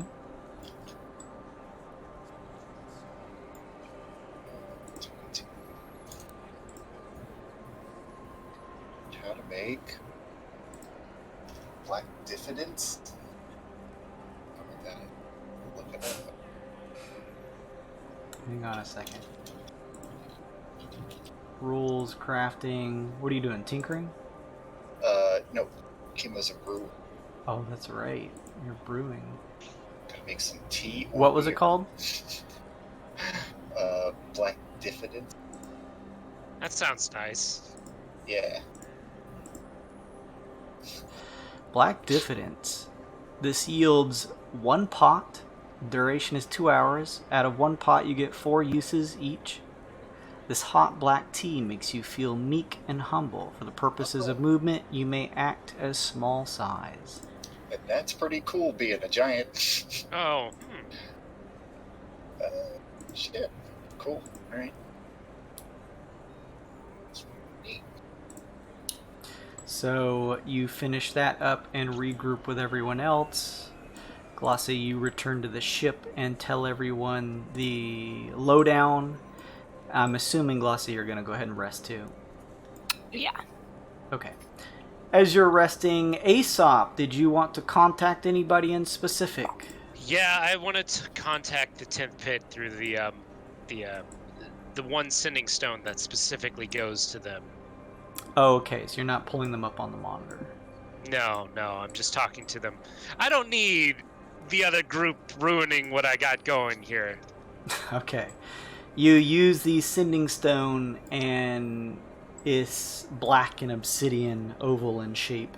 You hold it up to an ear and focus on contacting the 10th pit. You hear over on the other end a familiar voice of Leah. 10th pit, Wyld Tycoons, we speak again. Hello, Leah. This is Aesop. I come with a dire question and the hopes that we can come to perhaps a mutual deal of some sort. Interesting. We are here to help, as I mentioned before. What is your request, Aesop? We need a way that is collectively the Wyld Tycoons, a way to get into and out of the Vault of Desire reliably. Is that something that the 10th pit would be able to provide to us? For a favor, of course. We wouldn't simply ask it of you. You hear the sound of a book hitting a desk and the flipping of pages. Vault of Desire.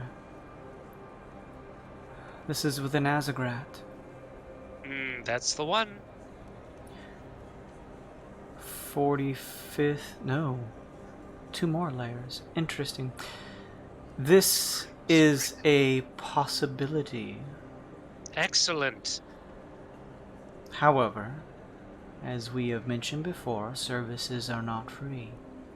Of course, I wouldn't dream of asking for something for free. What can we do for you to help reliably get us to and from the Vault of Desire? That's the very important part, the and from bit. Safe passage to the vault and from the vault. I believe that we could work something out, provided that you are able to allow us a little time with a book in possession of one of your members.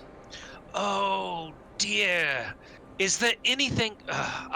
frankly, I would love to hand that gilded journal over to you, but it is a friend of mine's, and it is not mine to give away, and he's, let's say, a little protective of it.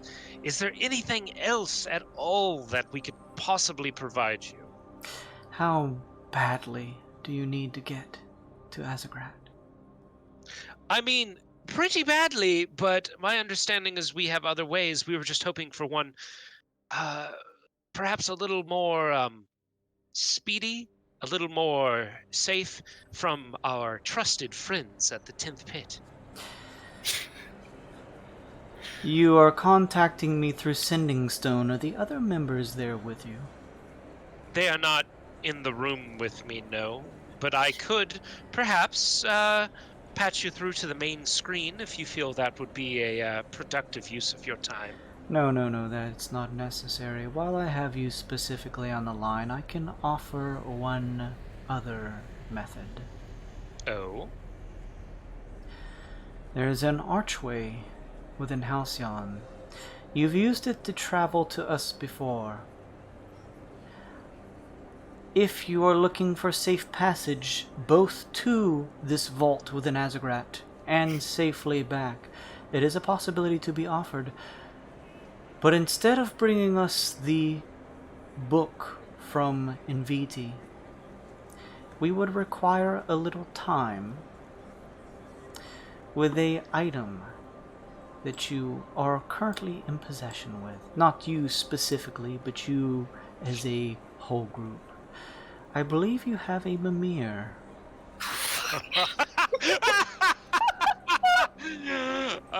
Oh, well, I mean, personally, I have absolutely no problem with that. However, I'm pretty sure some sort of alarm would go off if I were to just take it. Let me, talk to the more reasonable members of the Wyld Tycoons and see if we can't come to a deal. Very well, Aesop. Fantastic. I'll be back to you as soon as I'm able, even if it's with a unfortunate decline of your offer. Very generous offer, I might add. Of course, I'll be here. Very good. Goodbye, Leia. Goodbye. I'm wondering, metagaming here in-game, even if we don't give them the book and all these awesome things that they want for these awesome favors, that, just imagine the final boss is like a Hydra, and every time we've been so nice to help them out, or they help us out, that it's in-game just adding another head to this end fight, or another, oh shit, how many times do we run our credit? Crap. Every time we're nice to the 10th pit, the boss gets an extra health bar or something. Oh man. I go back into the command room and I look at Glacé and then to Inviti and then to everyone else and then kind of shake my head and look back to Glacé. Glacé, do you have a moment to speak privately? Oh, honey, anytime. Okay, sure. If you would, in my chamber, I have a very interesting alternative way to achieve our goals, let's say. Oh, all right. Yes, creative thinking. Let's hear it. Let's go. Yeah, in private. Sure. Creative thinking in private. Wink. Involves you in that. The same All right. type of creative thinking. Presuming Glacé is in Aesop's room with him. Yeah. Mm-hmm. All right, here's the deal, right? Talk to the 10th pit. Totally can get us there and back safely. Great. And quickly. Small catch. We need. They asked for some time with 2 items in our possession. The first one they asked for was in Inviti's journal, and we've barked up that tree before and know that that's probably not going to happen, right? Right, of course. Right, of course.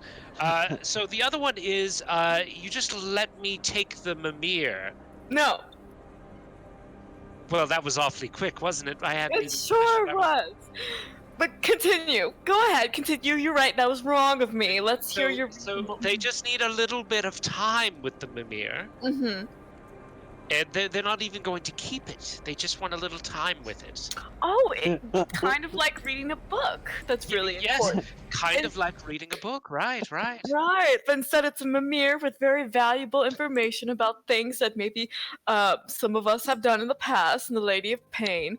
Instead it just tells you that information. Well, okay, but what's the worst that could happen? Listen, Glacé, trust me. One way or another, that secret you're keeping with the mimir is going to get out. And it should get out, but I don't know what else is in that thing. Well, neither do we. Wouldn't it be nice to know? It would, but I don't know what... I don't know if the 10th pit is something we need to give it up to. But they can... listen, this is for Cooi, right? This is. This is, look at me, this is Aesop talking. I know. I get no personal gain out of this, even. Ugh. It's literally just, I care about Cooi. And we could get there and back, and no trouble at all. All they need is a little time with the Mimir. Now, I talked to you first because you're the leader of the group. Oh, well. Listen. And I respect your opinion, Glacé. Well. I think that if we give them a little time, maybe there's a way that they stretch that somehow through magics. And that's fine and well, but let's talk to the arcane man first about if we can lock the Mimir somehow. Oh, I think that's acceptable. There was nothing in their contract or, well, proposal that said that they needed anything other than the Mimir, so sure, let's talk to the arcane man about it. Arcane man, are you here? Are you Arcane invisible? man! The arcane man eventually finds his way over to your guys' room and steps inside. Yes. So, thoughts. Want to let the 10th pit borrow the Mimir for a while. Don't say anything. It's so we can save Cooi. It's the easiest way, it's the safest way, it's the most secure way to make sure that we get where we're going and back in time to save Cooi. You wish to give them a mirror to the 10th pit. But lend the Mimir to the 10th pit for a short time. I see some fallacies in this arrangement. Such as? The point of ensuring Coi's survival is to ensure that we are all in the best shape before continuing to peel back the layers of the Mimir itself. That is the next step in our goal. Well, have you ever considered having the 10th pit help us peel back those layers? The 10th pit are the ones who initially took very valuable items, potentially related to the Lady of Pain herself, Right. absconding them off of the ship. I mean, that makes sense why they want the Mimir then. I'm aware of all this. But, is there something we could do to maybe add an extra layer of security on it? All they said is they wanted to borrow it. The protections on the Mimir are above my level of interacting with, unfortunately. What we are talking about it is an item that contains knowledge of the Ladian sigil. Giving it to the 10th pit. Lending it to the 10th pit is not a concern of good nor bad to me. However, I have a duty to fulfill, specifically tasked to me by the lady. And if I was to lend this item to the 10th pit, the likelihood that they would repeat their actions in absconding with it are high. Ah, I see. Well then, An arcane's trust is difficult to break, but once broken, Aesop, none of us ever forget. Well then, I look to Glacé. I suppose it's a no-go on the Mimir then. What was our other option? We have to do a heist or something in a lake of darkness? Yeah. Okay, well, listen. If this goes tits up, there's not a lot of options we have left other than this 10th pit thing. Perhaps this option you've uncovered, Aesop, is an interesting one, no doubt. But as you mentioned, quite cleverly, I believe it is perhaps an option we should save as a last resort. Right. Fair enough. Hey, Nvidi, buddy! Hi, Aesop, hi. Still a big fan of not lending that journal out, right? My journal. Oh, yeah, the tome. Your diary, whatever. Your diary. Yeah, the author. Yeah, that's I wasn't even supposed to let you see it, so Oh, all right. Thought I'd ask. Let's go do another fucking heist, Glacé. Listen, what if it's not even a heist? What if we just, be quiet, sneak in, It sounds like a heist to me. I mean, it could just be. Wait. Sorry, before you say anything else, finish your thought. We need to be quiet, sneak in, and... Did somebody need help stealing something? Was he there the entire time?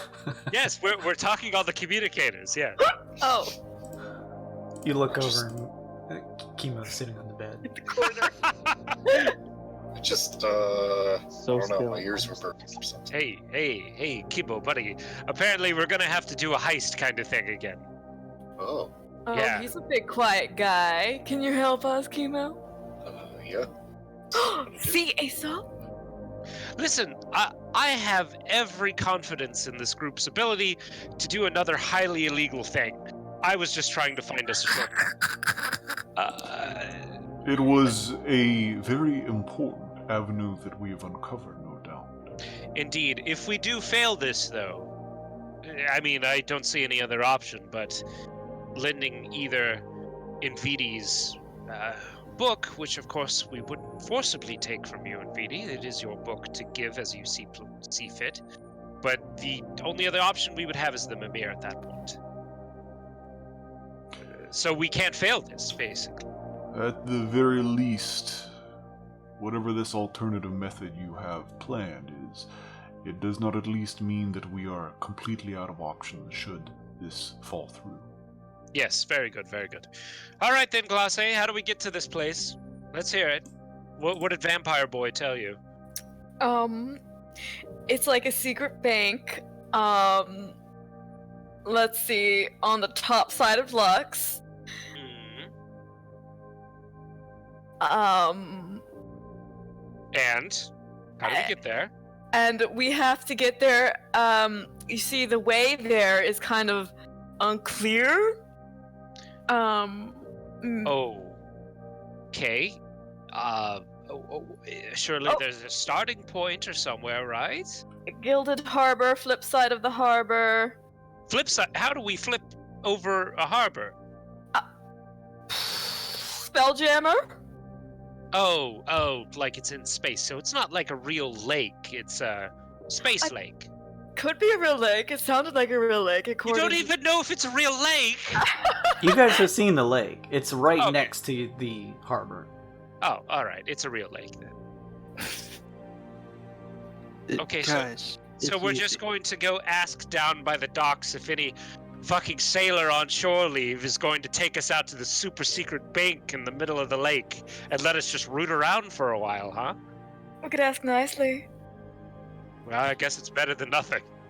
If we want to go to hell, we just punch a baby and then swallow a grenade. No, because that's permanent. No. We want to get back some help. Oh. I mean, we could ask for directions. Last time we tried to steal something, Aesop almost got killed. Well, we're not trying to steal it. Well, are we? Oh, yes, we. Yeah, we're trying to bottle. get that bottle, right? Rincat snores in the mic and goes back to sleep. Is there a way we could just ask for a bottle from a magic guy? I don't know. There's gotta be a way around this. Can we just buy a bottle of champagne? The devils do? I mean... I don't think he'll just fucking pop out of any old bottle, right? No. But what if Aesop walks over to his desk and pops open a champagne bottle. Brandy bottle. But what Hello? if there's gotta be a way to, buy it. What if we can just buy it? I mean, if we could find a place, I suppose. I think the most productive thing we're going to do is just going to survey the docks now. Remember, we only have 3 days. That's true. I think we should head out right now, right this second. Alright, well... Agreed. Sun Kong says with some food in his mouth as he's taking his rest. Agreed. All right, Kimo, you help us be quiet. Yeah. As Aesop's pouring chemo or brandy. As long as I don't get too drunk, I should be. All right, let's get everyone prepared. Indeed.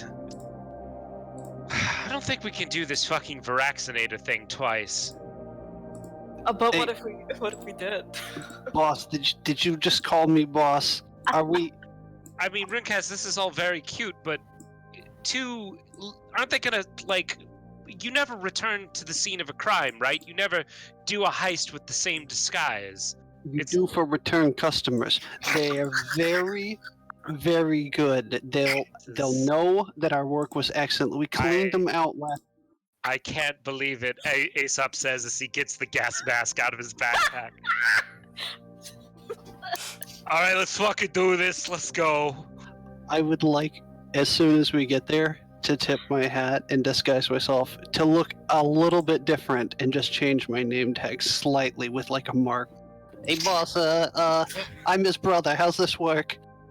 Sure thing, Larry? Larry's good. Larry's good. Larry's good. And I am... Boss. Fuck. I am, regional manager. Steven. Assistant to the regional manager. Assistant to the regional manager, Steven. And this Larry- is my protege, Larry the Lizard. Larry the Lizard. That's right. No. This is a fucking nightmare. We're all going to die before we even get to hell. If you guys are ready, the Nimbus, the geodesic ship, is actually parked in the Gilded Harbor. So Oh, perfect. you're right there. You all gathering your things and having rested up. We'll say that all in all, this was 8 hours. So between some quick shopping and stuff like that, 8 hours have passed.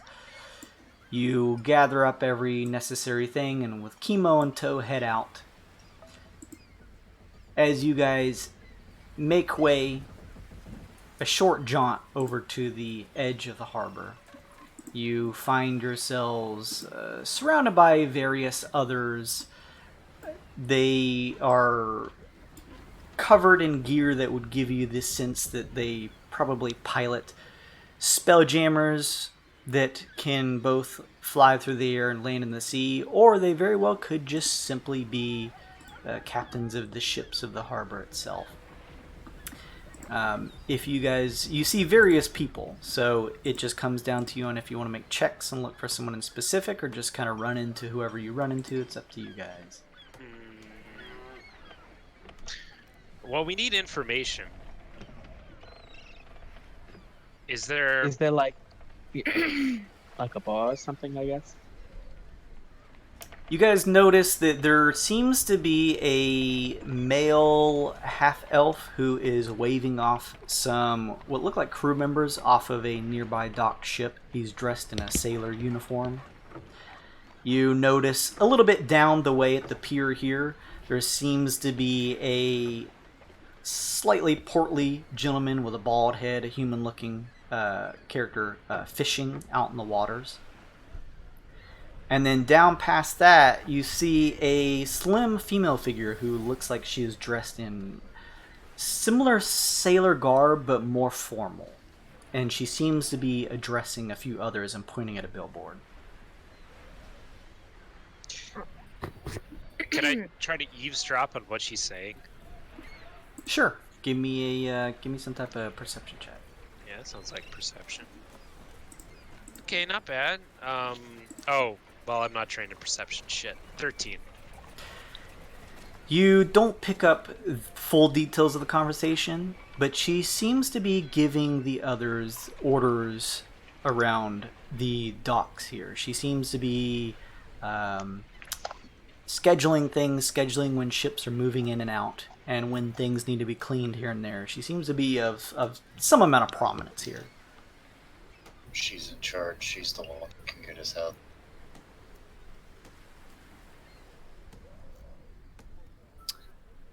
Well, I mean, everyone looks like do they all look like a sailor?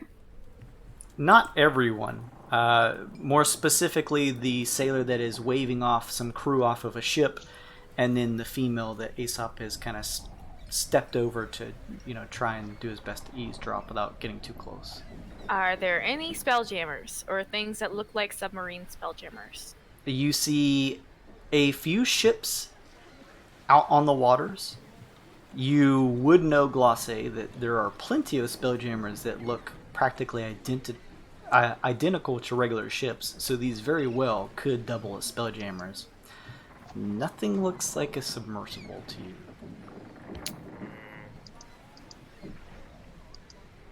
Jeez, what do we even do? Can I make a nature check or something on any kind of thing that could possibly be classified as a pest that would be underwater in the lake here? Sure.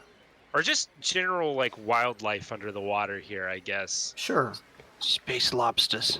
Space lobsters. You gotta get them while they're young. That's a 19. You take a couple steps closer to the fishermen and kind of peer over the pier into the waters. And the waters here are at least relatively transparent on the surface level. And the bright light of the artificial sun, the magic sun, gives you an eye into the waters. You see a number of smaller fish moving in and about, but you don't see anything larger than that. It looks like a couple different variety of fish. As you're looking down, the fisherman, bald-headed gentleman, looks over and says, "You gonna cast?" Nah, that's not what I'm here for. Listen, we got rumors of some kind of, like, barnacle that feeds off of certain types of precious metals around the lake recently. And my buddy and I... Hey, Steve, come here, buddy. I'm Larry. Oh, Larry, whatever. I'm Steve. Yeah. Simple mistake. We got word of these weird barnacles, right? But we got no way to get down there to do anything about it. You all know of any kind of vehicles what would get under there? Underwater like? Make a deception check. Yeah, I mean... There's a reason I'm trained in it. Can I aid him? If you're trained in it, you can aid. I don't think I am. I just wanted to make a distraction to aid him. It's 14. It's not great, not terrible, I guess. As you say this, he peers over into the waters with a bit of an intrigued face, and he says, "Oh, I never heard anything like that. They had to import everything. It's not a real lake. All this was built by hand. Brought fish so they could get seafood mostly. It's possible they left a couple things that shouldn't have been left in the waters. How deep you looking to go?" Well, just to be safe, we're gonna need to troll the bottom. Probably the circumference of the lake, really. Oh. Maybe a little bit down in the middle, too. I mean, frankly, this is a new species we're talking about. Who knows where the mother lode is? Well, best bet is to, find you somewhere to probably breathe underwater. I don't know if you guys are aware of the reservoir. There's no bottom. What? Goes straight to the other side. Damn.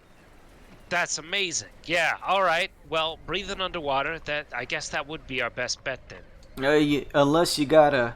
He kind of points... Rinkaz, are you still lizard looking for the most part? Yeah. This guy could probably get through. I wager it's... I've been doing this for quite a while now. I've never exactly measured, of course. Nobody's really gone down in there, but the distance from one side to the other, probably about 500-600 feet. Damn. Oh wow! Boss, did you see the new show with the people fighting? They had one of them, the water robots. You think they would have one down here? Water robots? Guess what the fuck are you talking about? Oh, you know the Yeah, the skinny Oh, lady yeah. person. I saw that on that game show. Right. Maybe we should take a look around. You can look around if you like. Just to tell you guys, they don't run boats on the other side.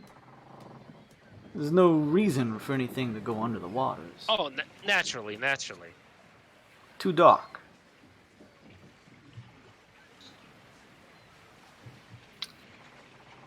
Can I look for anyone who looks like a shady?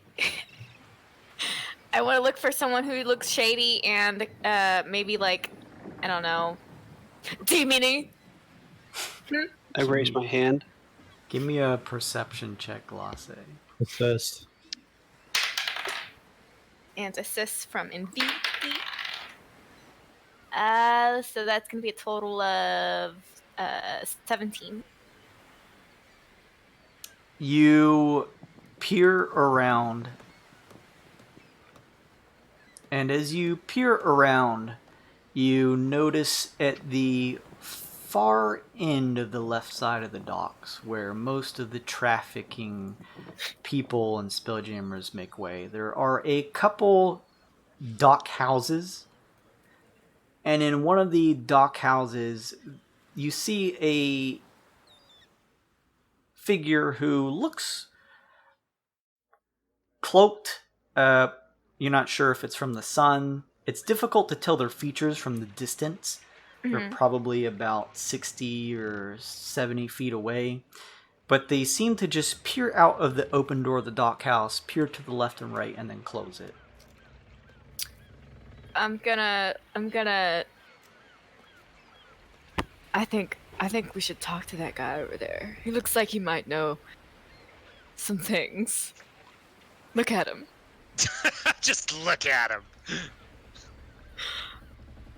I'm gonna go talk to him. You head that way, Glacé? Yeah, I'll just like casually, in my Vorax, was it or Vorax coat, just kind of over there. You pop down onto the wooden docks and begin heading that way. Sun Kong begins trailing behind you to catch up. As you both reach the dock house, there is a bridge that leads out onto the waters. And on the left side is the dock house that's stationed there. There is a door facing the bridge that leads out that way. And as you two step up and test the handle, it is locked. Where's Chemo? Unlock it. Fucking bust it open. What? Where's Chemo? I don't have the right tools. I've got sleight of hand, but That ain't what you need. Chemo! I've got thieves' tools. Yeah, Chemo's here. Unlock the store. Okay, I'll go to go.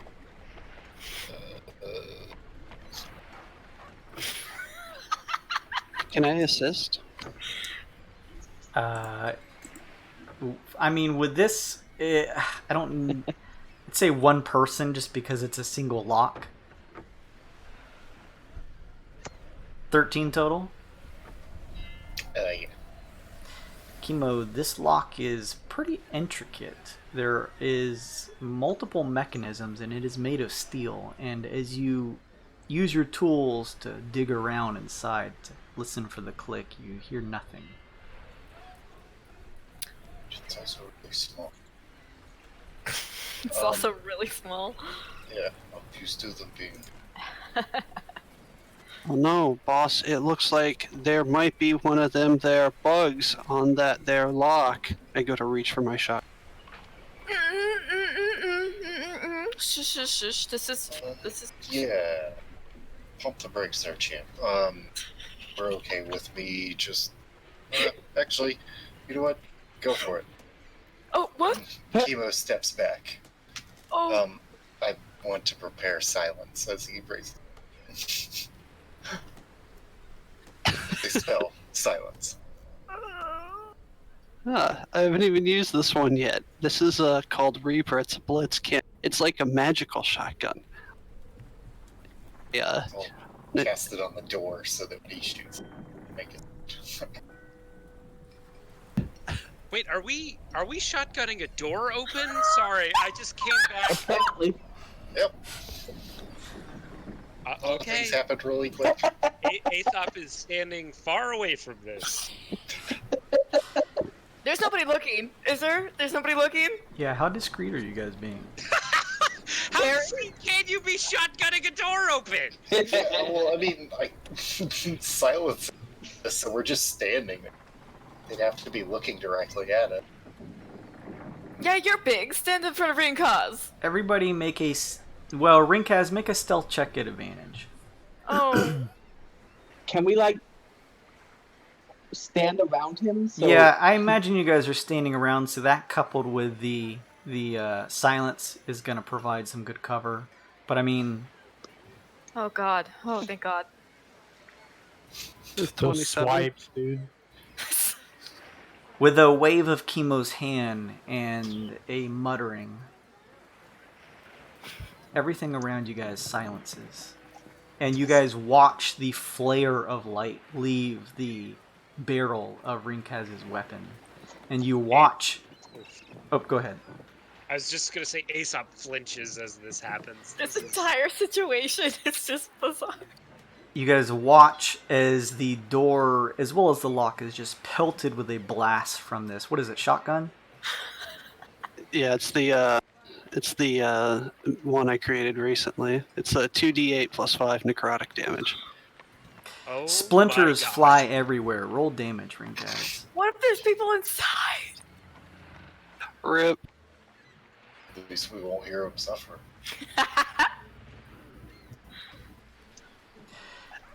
I point to Aesop and I say, I think I got it, boss. No words come out. Well, yeah, you're in silence, but I try to like do that thing where I avert my eyes and put a hand up to my eyes. Rinkaz, you point the weapon down, so you know there's going to be some shrapnel, but you try to reduce the amount of visible shrapnel. The door does splinter some and crack, and there is some splintering that sprays, but it's not terribly visible, and as you peer around, it doesn't look as anyone has noticed. As you peer at the door has been broken to some extent by your blast, but you also now see that the lock, while still hanging there, is crumpled pretty badly. You feel like with one strike from the butt end of your gun would break it off to open the door. Throughout all this, you've heard nothing. That's good. Great, let's take a look inside. Still closed, right? Still closed. So Chemo just group. Punches. Chemo, you throw a quick fist at the lock. It just shatters. Oh my god. And the door swings, a couple more splinters flying out. The interior of the dockhouse is similar to what you guys have probably seen before. There is a wooden lining that runs the side so that you could walk from one end to the other, except for the area that leads out. Two double doors at the far end that would typically open to allow, any type of boat to enter or exit. It's pretty decently sized. This would probably be a nice smaller home. As you guys step inside, you see no people. You see no ship. It is empty. The walkway extending in a U shape over to the other side, leaving the body of the topside reservoir just kind of floating in the middle. You guys do see the faint bit of bubbling coming out from a couple bubbles just shifting their way to the top and popping. It is still completely silent.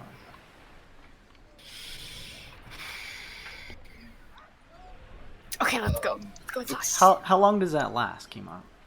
10 minutes. Concentration. Okay, nice. Yeah.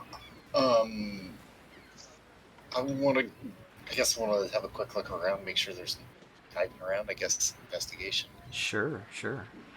seeing everyone else walk inside, Aesop is going to, as casually as possible, look like he's working, and slowly also make his way inside. Okay. Oh, and chemo investigate. That's a 1. Unnatural one? Unnatural 1. Okay. Chemo, there is no discernible features in this boathouse. It seems as regular as possible. Are there any crazy looking ships in here that looks like could aid us? It's a decently sized boathouse, but probably for only one ship, maybe 2 very, very small ships, but it's empty. The only thing of interest here is the couple of bubbles that dribble up to the top of the surface from the center of the waters that kind of slowly waft up and down within. And the waters are dark.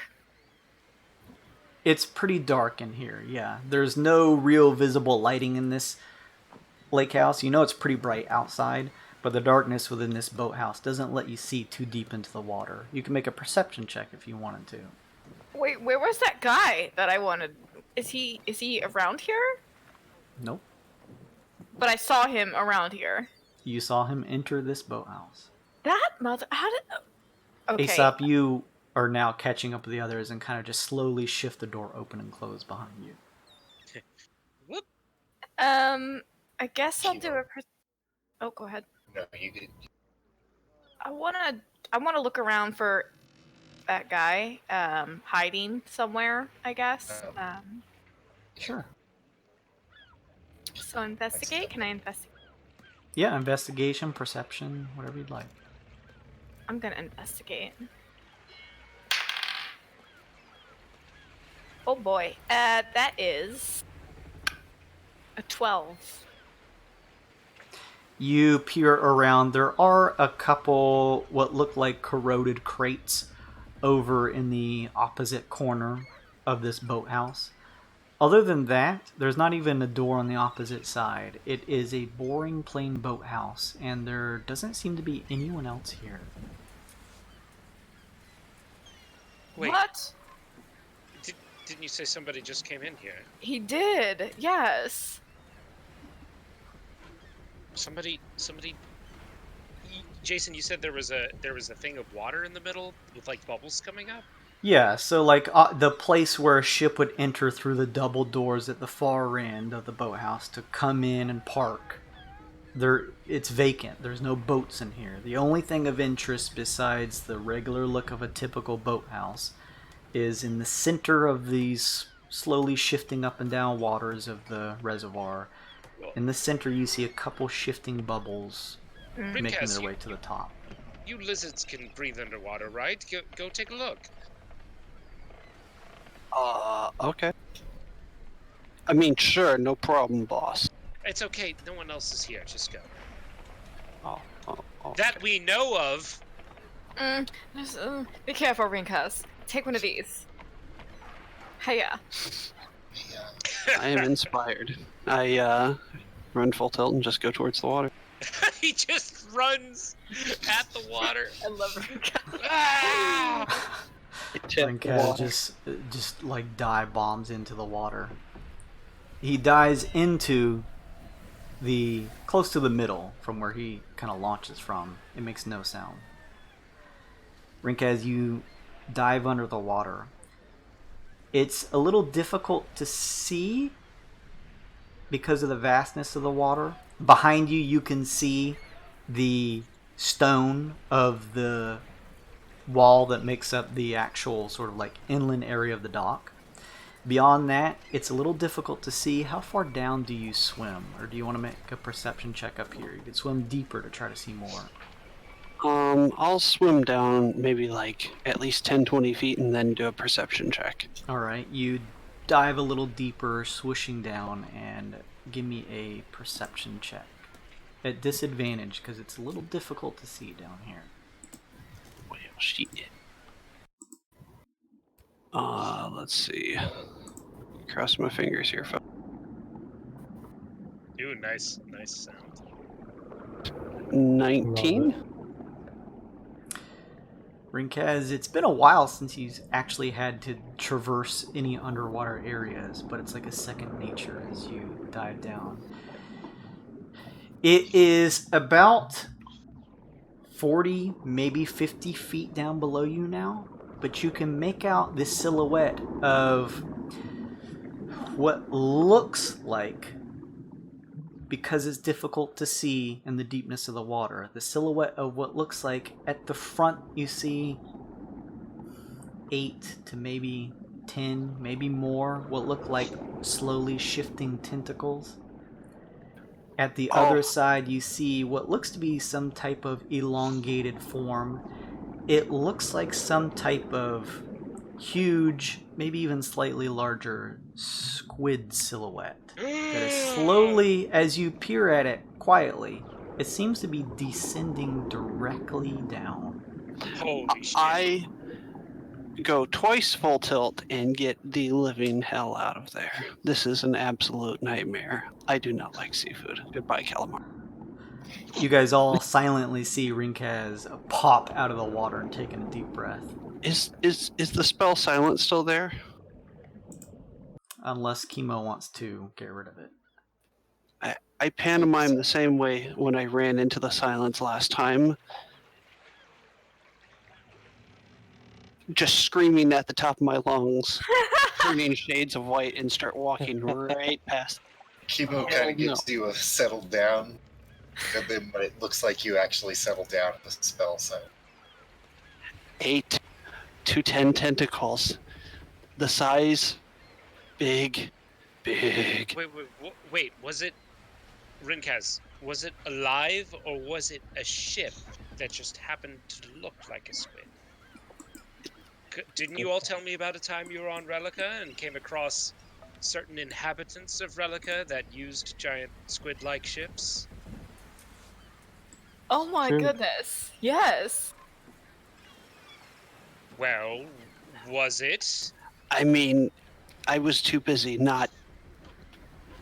soiling my scales to get much of a look, but I would assume it was from its shape. It wasn't massive, Rinkaz, but it was relatively sizable. You'd guesstimate, difficult to tell, anywhere from maybe 40 to 50 feet long. That just sent a chill up my spine. I relayed that to them. Oh. Okay, well, it could have been a big ship. I mean, I don't know. All right, whatever it is, you said it was descending, right? So that means it's getting away. Well, That's not a bad thing. Listen, we saw someone go into this room, right? Yes. There was bubbles coming up from this dock that is supposed to house ships, and the person that went into this room is no longer here. Ergo, the giant squid thing you saw down there was a squid ship, and we should follow it. It makes sense. I can turn us. Oh, go ahead. Chemo buys it, but Kyle doesn't.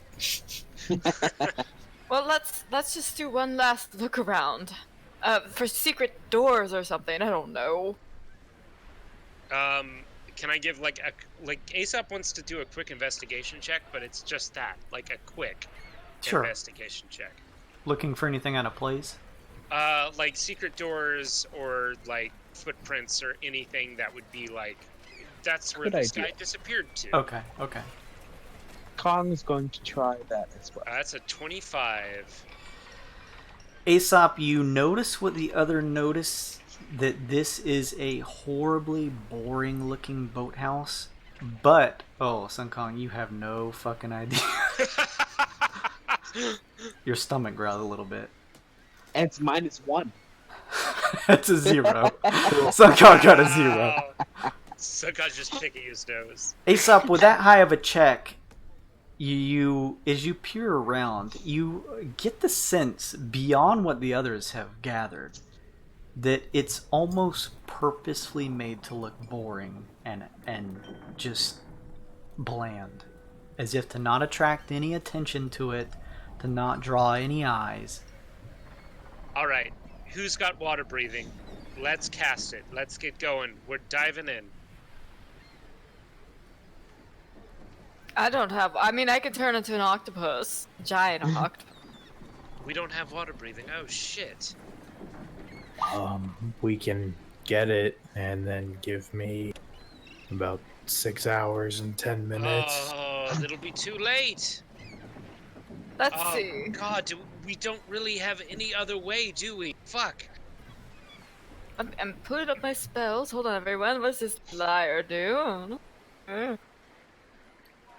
Oh my goodness. Rinkaz, you know that if what that fisherman said, if the distance is actually about, say, 600 or so feet, you could hold your breath long enough to swim that. I look around and I take a drink out of my flask, which is maybe filled with Aesop's brandy. Oh, Sun Kong, you could go after them. I can give you a little shot that could help you hold your breath for, I think, like 2 rounds longer. You guys can hold your breath, from what I read, you can hold your breath for a minimum minute, and then beyond that, an extra minute for each point in your Constitution modifier. Oh, well then I can give you 2 extra minutes of holding your breath. No, Yeah, because I have a 3. 0 Constitution modifier. Remember that if you guys don't have a swim speed, it is difficult to just swim directly down. But if you're double moving, every 6 seconds you could at least cover, for most of you, 30 feet in a descent. Okay, so How does swim work? It just halves your. It's like difficult terrain. It halves your speed. Okay, so it unless halves. unless you know how to swim well. Sun Kong, you could, just torpedo down if you really wanted. Yeah. I was don't gonna think I don't think twice. I take some of Serum 22 and I just jam it into Sun Kong's arm. If he's going down, I'll go with him. I'll go as a giant octopus to help you guys. And What was that do I'll again? help. You get +3 Constitution for the next minute. Wait, no, yeah, next hour. So each Plus 3 point, Constitution. you said it's an extra minute per point over 10? Or per No, point per- modifier? Modifier point. So that Okay. would put. No, go ahead. It's a It's a minimum +2. 1 minute, and then an additional minute for each point in your Constitution modifier. Gotcha. So does that So- put you at 14 or 13 with the plus? Now that doesn't 13. mean that you can't keep going after that. That just means that you start suffocating after that. Okay, that's fine though. That gets you 2 an minutes? each point in the modifier. So Yeah, gives so you it gives an me ex- 1. Yeah, it gives you an extra minute and 12 temporary hit points. So go for it, kiddo. So I have 2 minutes total. Yes. Sun Kong dives down deep. Chemo has 3 minutes of breath. Yeah. I'll follow. So, Rinkaz can get there. He can hold his breath for like 15 minutes. Sun Kong can dive down. Glacé can turn into an octopus. Chemo can dive down. What about Aesop?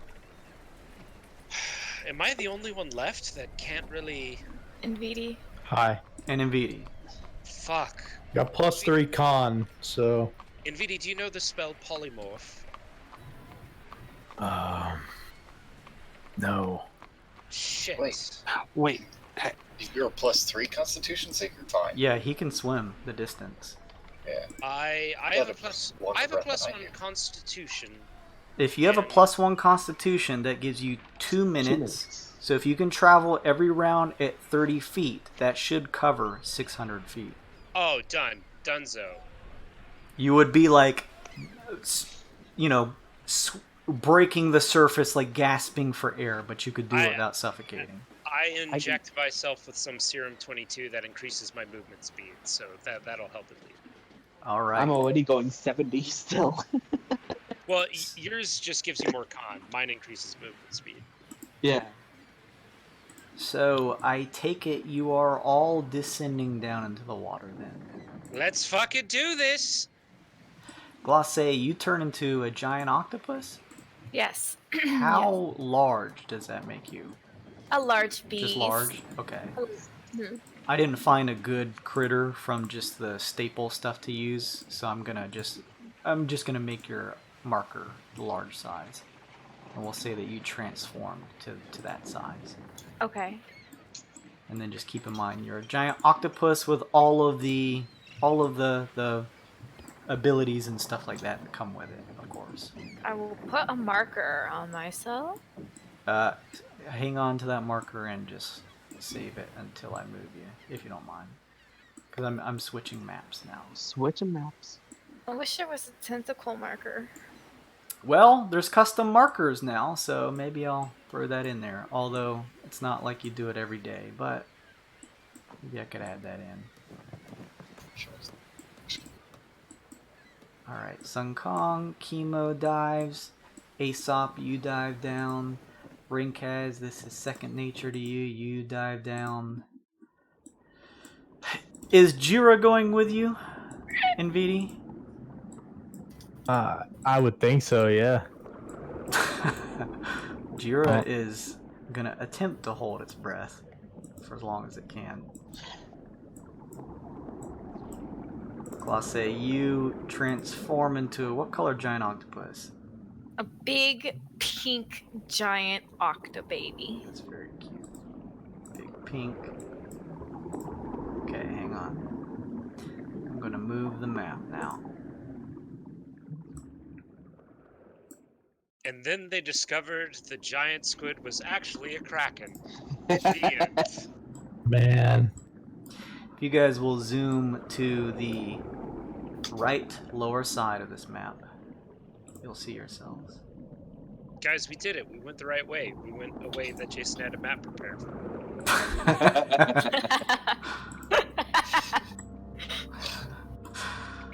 I tip my conductor hat to you all. Everything's gonna be fine now. We did it. Everything's gonna be fine. Look, I'm surprised that you all could make it right now. That's actually pretty awesome. I was not expecting to get this far, or maybe even go this route. You guys could have just said, "Oh, we'll just give them the book. Fuck it, let's have the tent pit." Or do the it." Mimir, yeah.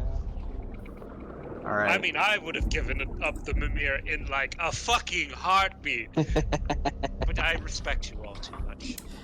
You guys dive down into the water. You guys watch as Glacé enters the waters. Her form shifts and changes. She becomes a writhing, large, bright pink octopus that shifts down in the water. Fancy. Chemo, are you still maintaining your silent spell, or are you letting go of that? No, I let go of that about Wyld. Okay. So you guys all dive. You watch Clatter as Clatter just steps off into the water. I wrap one of my large tentacles around him. Okay, so you kind of wrap it around and grab him, keep him Yeah. close. And he says, he looks at the camera and says, Monday, right? I didn't think you guys were gonna make it this far or this way. I didn't think you were gonna beat a Tarask either. Here's a crack. Now, you guys don't make anything out necessarily immediately. How deep would you like to descend? Oh, I guess we're going as deep and as fast as we can. yeah. That's right, baby. Deep and fast. Sun Kong, you lead the pack a little, but most everyone is maintaining speed with one another. Sun Kong, give me a perception check as you feel like you have reached about 50, maybe 60 feet down now. Okay. Yeah.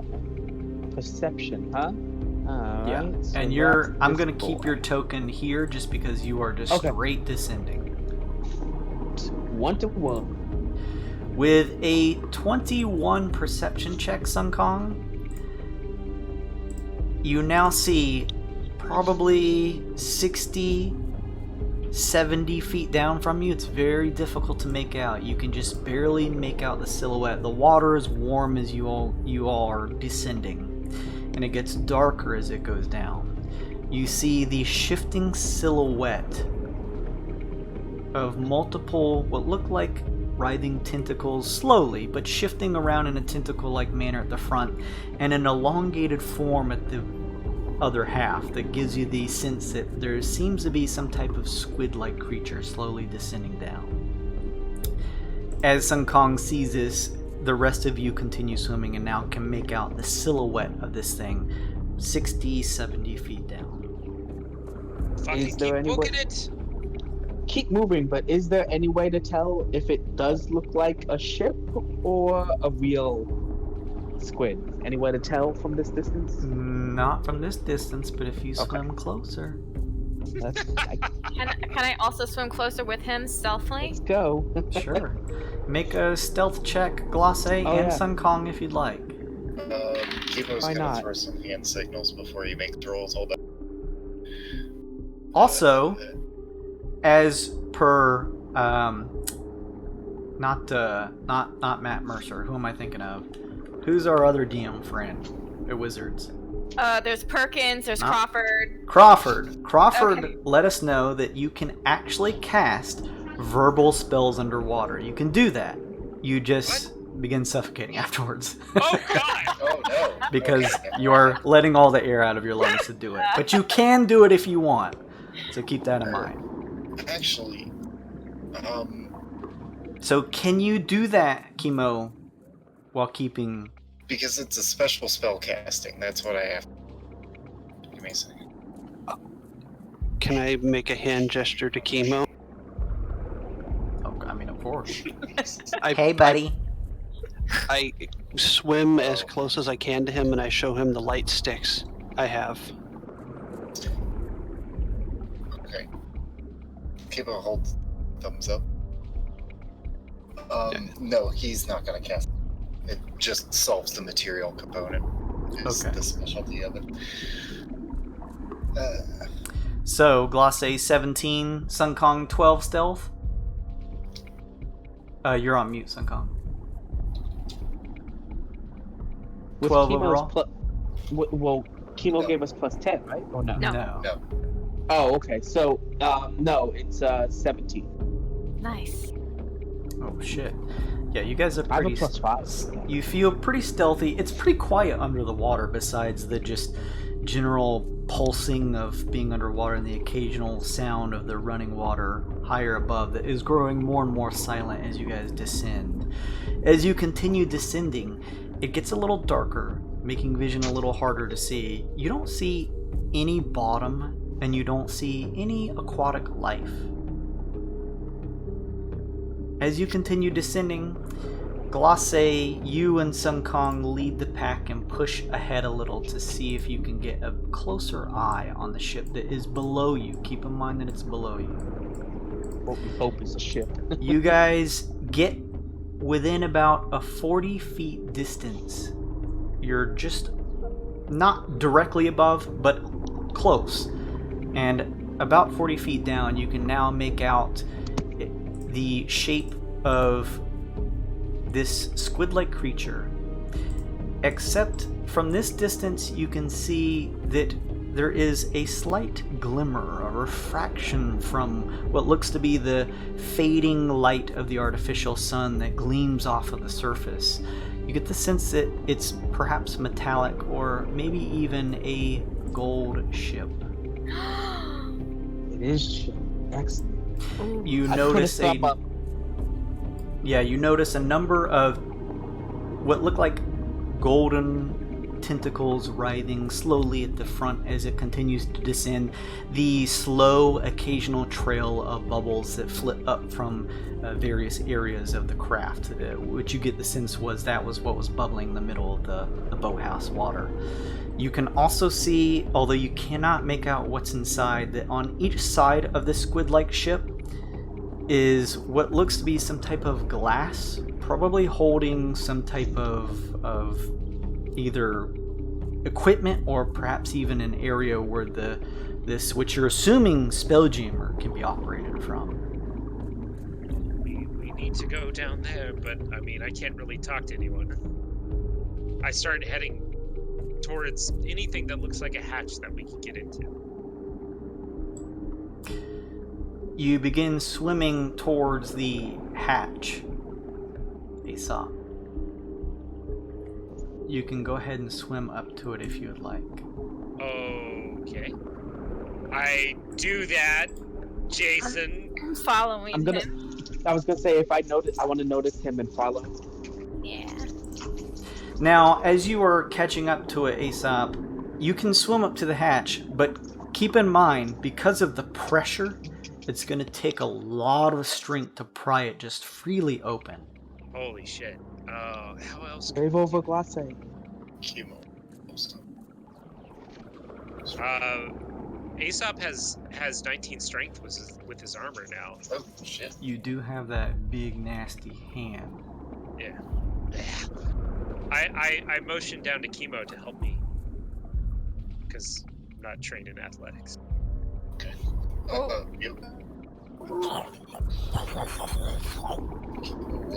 What? Assist you in athletic check. 'Cause I'm Bubble. Now, Jason, I don't know if this gives me any bonus, but while I have a serum applied to me, I have advantage on grapple checks. I don't know if that applies here.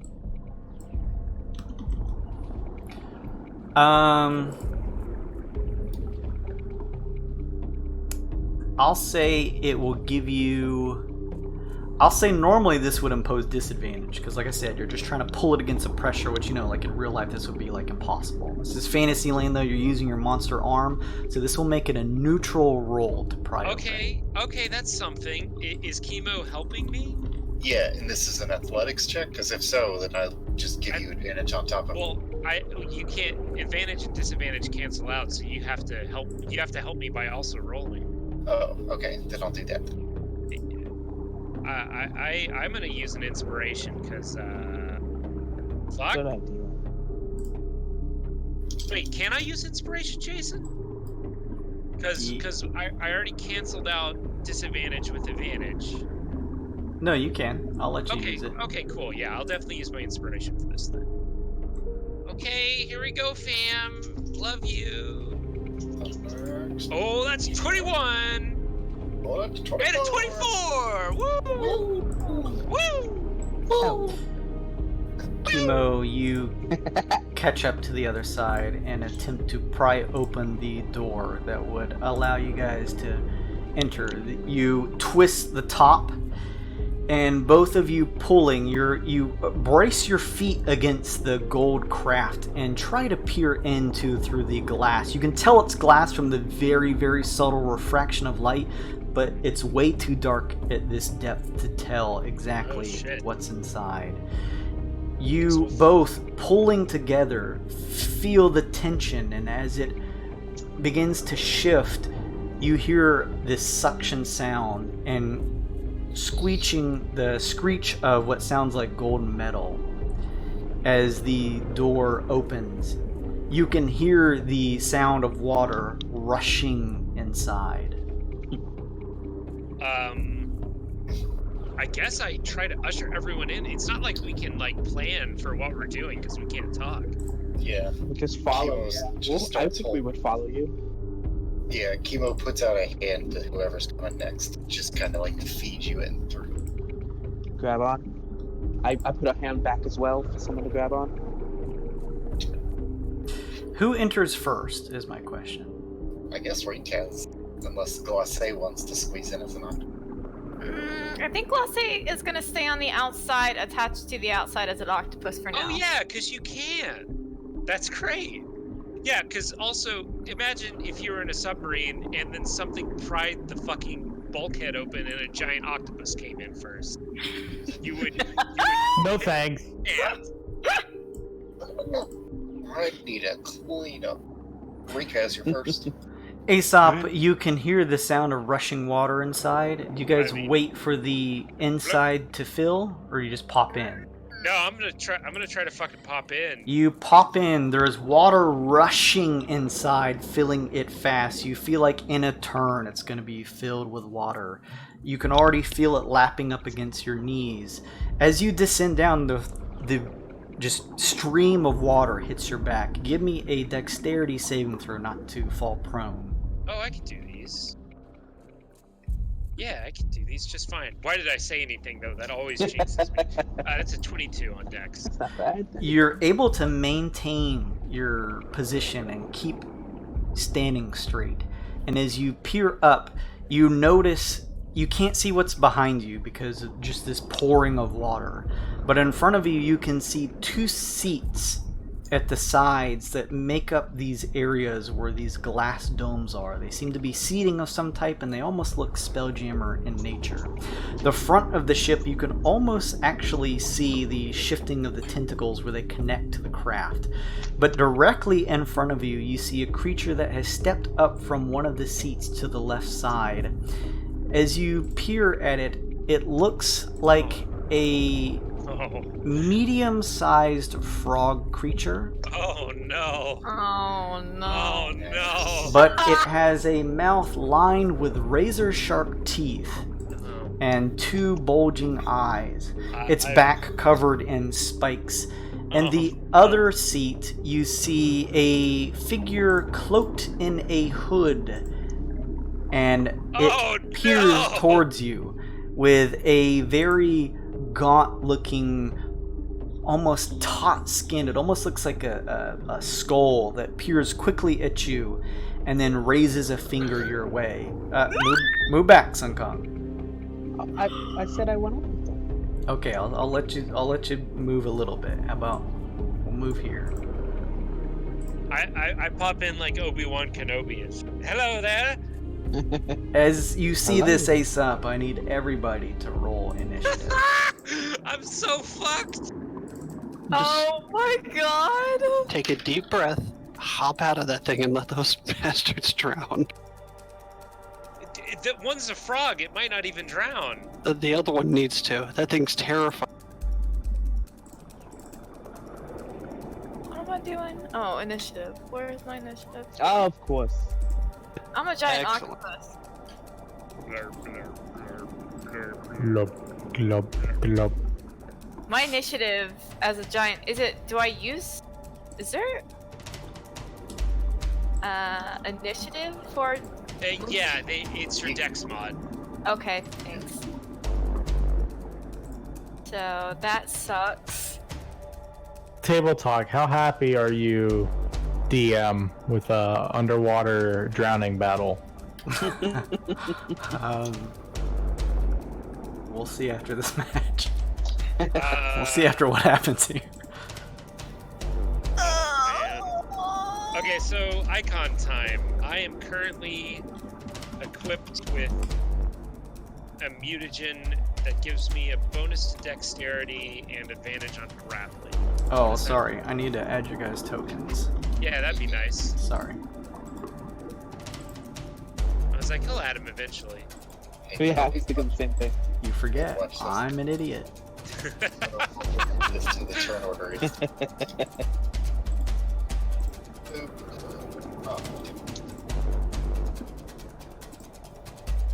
This music is intense. Bow wow.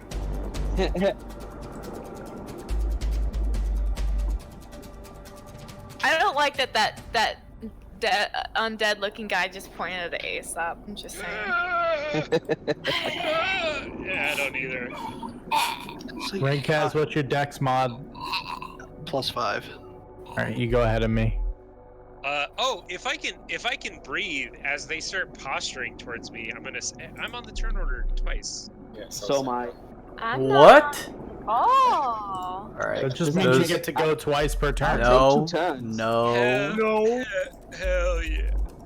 Aesop, the water's like pouring onto your back. You were able to take your footing here, but there is breathable air in the craft. But it's like I said, it's quickly filling.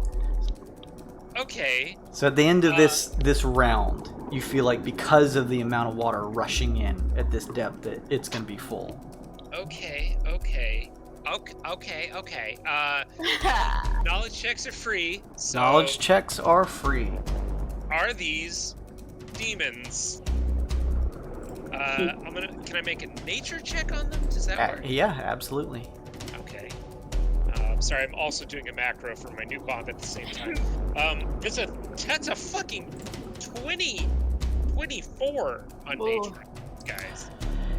Aesop, both of these creatures are different in appearance, but you know from your studies come from the same family. They are absolutely fiends, specifically Yugoloths. Oh boy! We got Yugoloths. You know that the one in the robe and hood is a Yugoloth who you've read is almost like a wayfarer across seas, although it being in a submersible squid ship is different. And you know specifically that the one in front of you with the more toad-like appearance is a Hydroloth, and it's amphibious and can breathe air and water. Oh, okay, all right. As I prime a bomb from under my coat, I'm gonna get on my sending stone and be like, all right, everyone in, or we're not gonna have any breathable air. There's space demons in here. Let's fight. And I'm gonna throw a holy bomb at them. All right. So specifically, I have to use a bonus action to remove myself from the blast radius.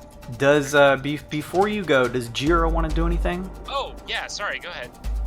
Jira's gonna move as close as possible forward.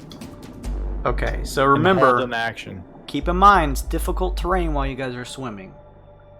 Right. So, unless you double move, you can move your normal speed then.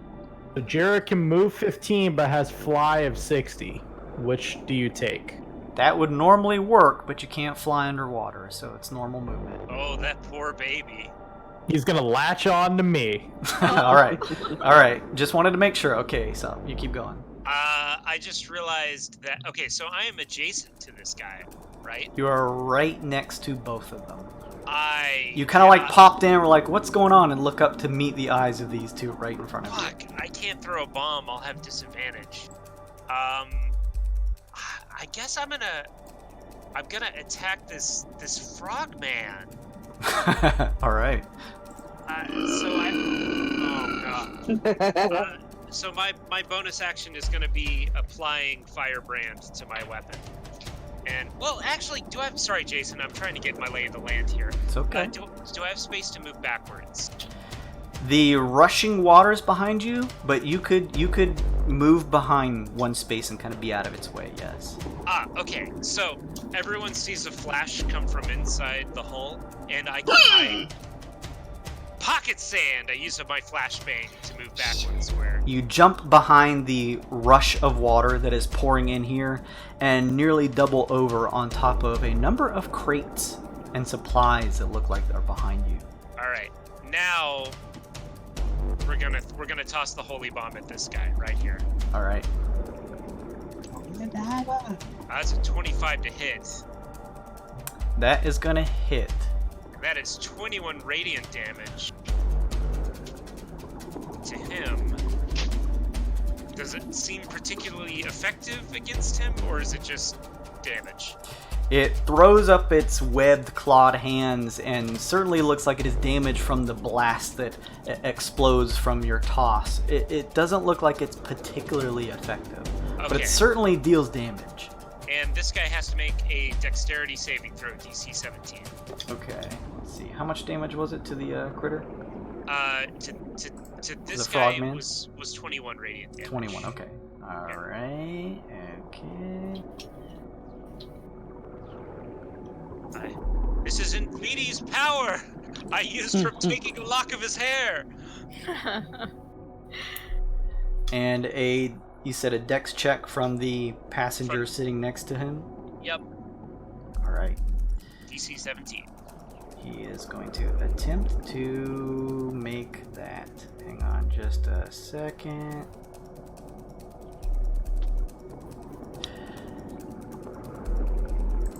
You see the figure in the chair quickly shift and throw his like the cape end of his hood and cloak out and craftily dodge out of the way, kind of shifting up against the glass to move. What a champion. Yeah, I'm done. Sorry that took so long, everyone. How dare you? You hear the humanoid-like figure point again and say in a strange language, Ooh, I don't speak that, fam. What's the strange language by chance? Are you wearing your helm of comprehend languages? I still have it on, yeah. He is speaking in Abyssal, and he is pointing, saying, kill them. That's a good sign. Abyssal. That's where we're going. Anything else, Aesop? No, I'm done. Okay. Chemo, you're on deck. What's up? As you dive down, water continues pouring on you. Give me a dexterity saving throw, please. So as not to kind of get knocked on your feet from the rushing water inside. Dex save, that's Wow. Yeah, you're fine. You land on 2 strong Goliath feet and stand up straight. Alright. I land there. I'm gonna make attack action to. That's gonna be in front.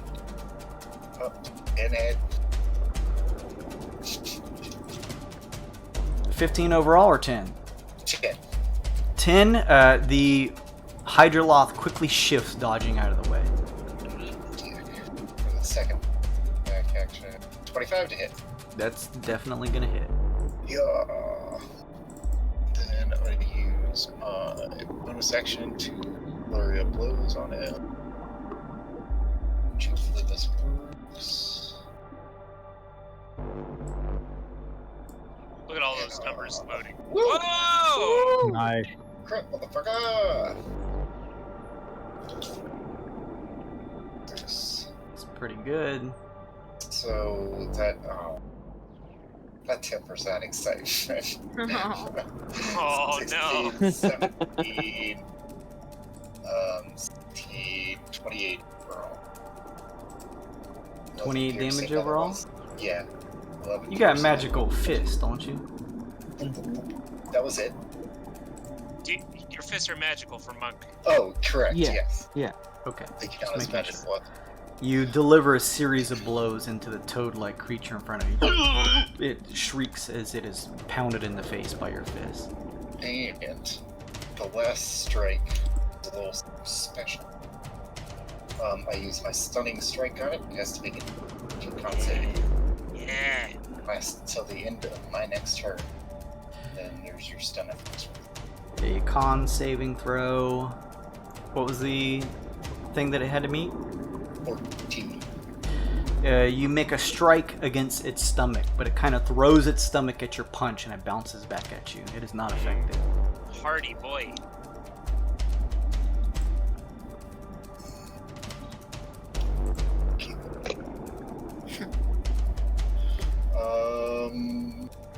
That'll be it.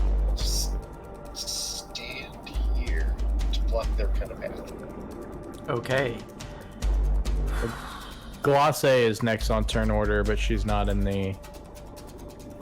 Oh, I thought there you go, Glacé. Sorry. Thought I added you in there. Punch in your number for me. And the toad is up on the stream with nothing else, so... Oh, yeah, that big Standing there menacingly. And when you have... Don't remember you have a boon from wife. Only lasts for a session. No, from this session. Oh. What? Yeah. She gave it at the beginning and said she's biased. Yeah, Nice. she said, I know this is favoritism. Okay, well, we'll save it to next session then, because that would be wasted. I did not know. Sorry about that. Glacé, that means you are up next. We'll put you beneath Chemo. There you go. All right. Can I want to try to be the last one in so I can use my octopus strength to close the Nice. hatch. You want to delay your turn to the end? I do. Okay. You delay your turn to the end. It is the husky humanoid creature that is still seated in the Spelljammer-like chair. You see him grip the sides of the chair and his head reels back. Oh. Glacé, you watch from outside as a number of the tentacles begin to whip back towards you.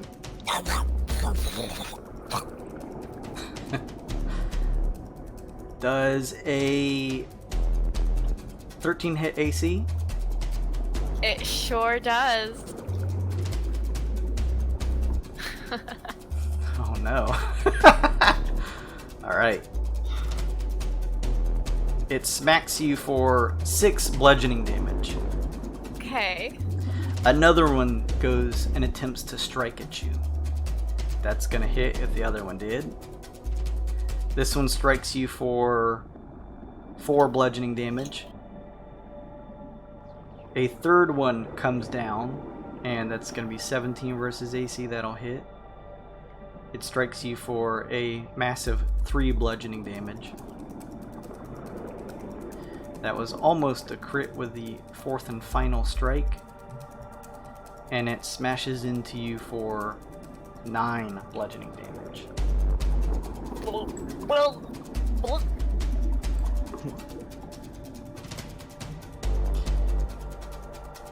He does not move.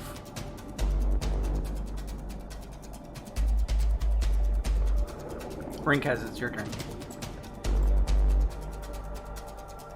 Well, since it's a little crowded in there, I don't think there's much I can do, and I don't want to damage the... I don't know what kind of knowledge check it would be. Do I think those propel it? Do I want to, like, not shoot those? What are you trying to point at it The again? tentacles, in general, do I feel like shooting those would be a bad idea? Well, I mean, they're beating the hell out of Glacé. Oh, that is true. They are doing that. That is up to you. You can make a check, see if that affects the navigation of this device. That's up to you. Just, I don't know what kind of check it would be. History or investigation? Or Arcana, because it is what looks like a Spelljammer-like device. A nature maybe check could even potentially work. I got a +0 to all 3 of those. 19. What check were you making? I would do a investigation. You feel like there are a number of tentacles on this submersible, and losing a few of them would not be detrimental to the navigation of it. However, you get the sense, because they're made out of pure gold, that they are relatively hardy.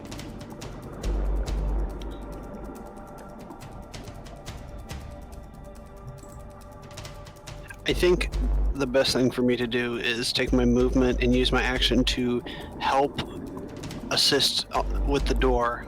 Whoever's doing what with the door to open or close it, I'm just going to assist with it because I can stay out in the water longer than anybody. Okay. yeah, you see the giant octopus like holding the door. Right. There or the spot back, whatever is more advantageous to the door. Alright, yeah, right there is close to the door. You see, Glacé and octopus form, like wrapping around a tentacle, ready to pop in at the last minute and close it. Anything else Rink has? I'll just use my ready action to assist with that. Alright, NVD, you are on deck. What would you like to do? I'm gonna need a double move to get inside, because this is not good for me out here. Indeed, you cannot breathe.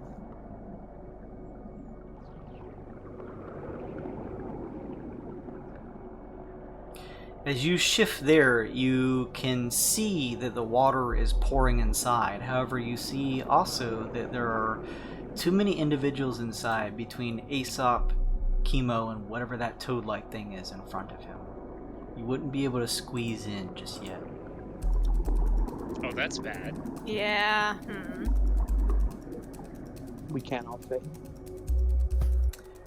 There could be more room, but it seems like the amphibious-like creature, the Hydroloth, is blocking the way.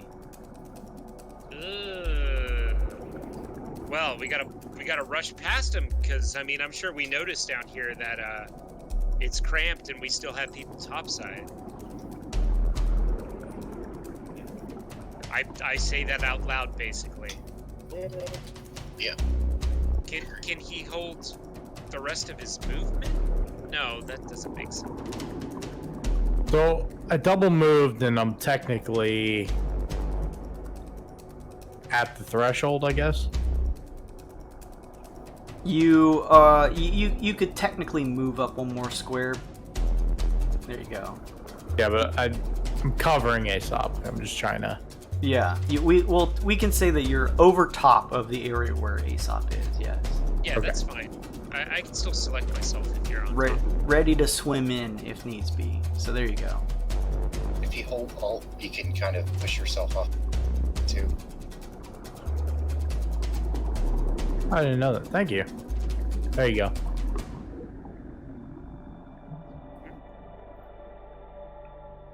Who's next? The Hydroloth is next. Nah, I don't think that's right. It flicks a webby finger out towards you, Chemo, It's stunned. and you hear it beginning to mutter. Please make me a wisdom saving throw. Speaks. Wisdom saving throw.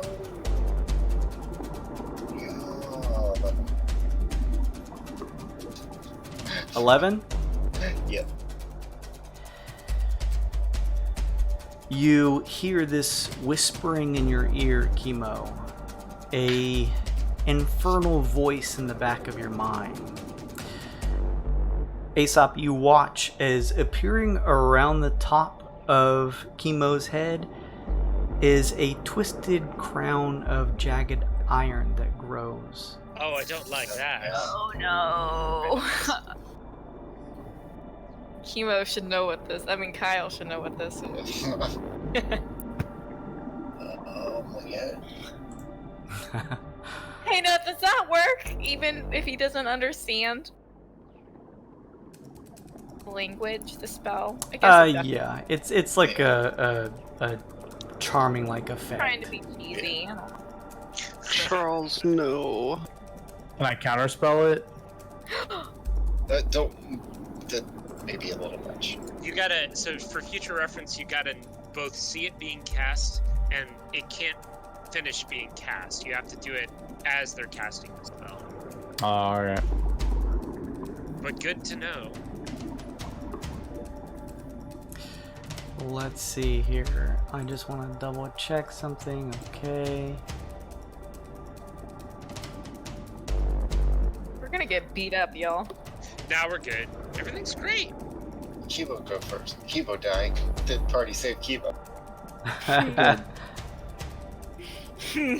Yeah, that was its action. It stands its ground. Sun Kong, you're up. What were the effects? I just know that I failed. This is the Crown of Madness. You are charmed. Oh. So Kong, try to make room for our allies. We have to let Nvidia or he's going to drown. The charmed I wanna target. get in. Mhm. The Sorry. charmed target must use its action before moving on each of its turns to make a melee attack against a creature other than itself that Hydroloth can mentally choose. Okay. And you can still make wisdom saving throws at the end of each of your turns. Sun Kong, you are right there at the open hatch, seeing the water pour in. However, the water being now almost at chest level. However, you also see that it is too cramped to descend within. Oh. Mm. Can he push back the Hydroloth, maybe? Or attempt to, at least? That's what I was gonna try to do.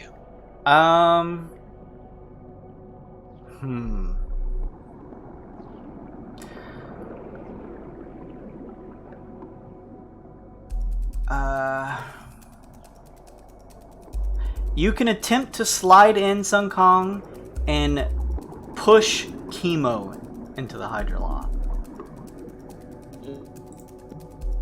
I mean, I guess. How do I?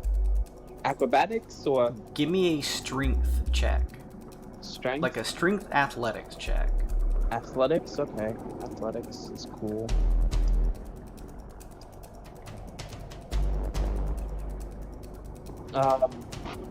22. Let's see here.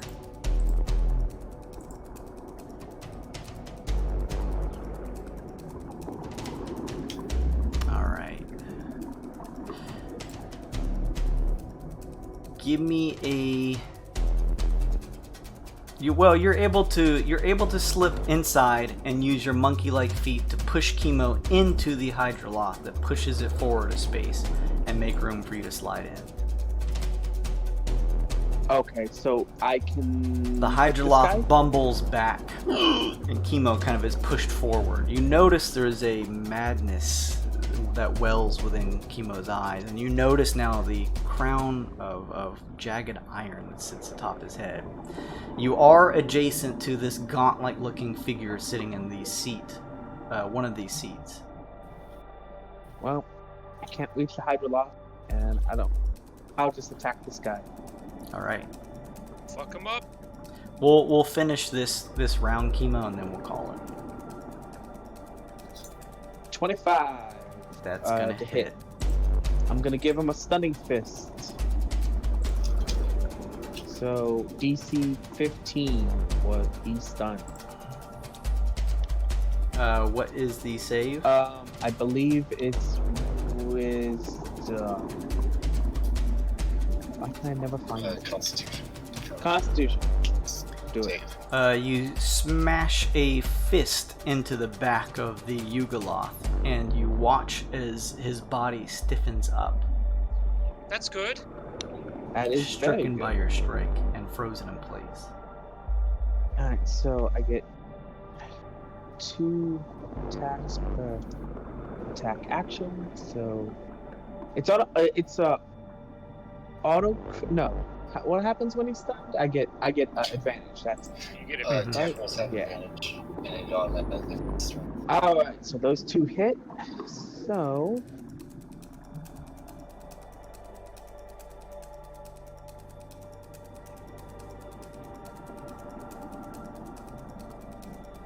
So 20 for the first attack.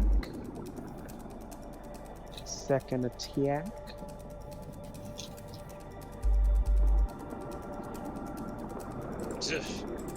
Let's just see if I crit.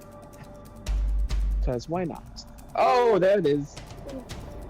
Jesus. I mean, you know, You love to see it.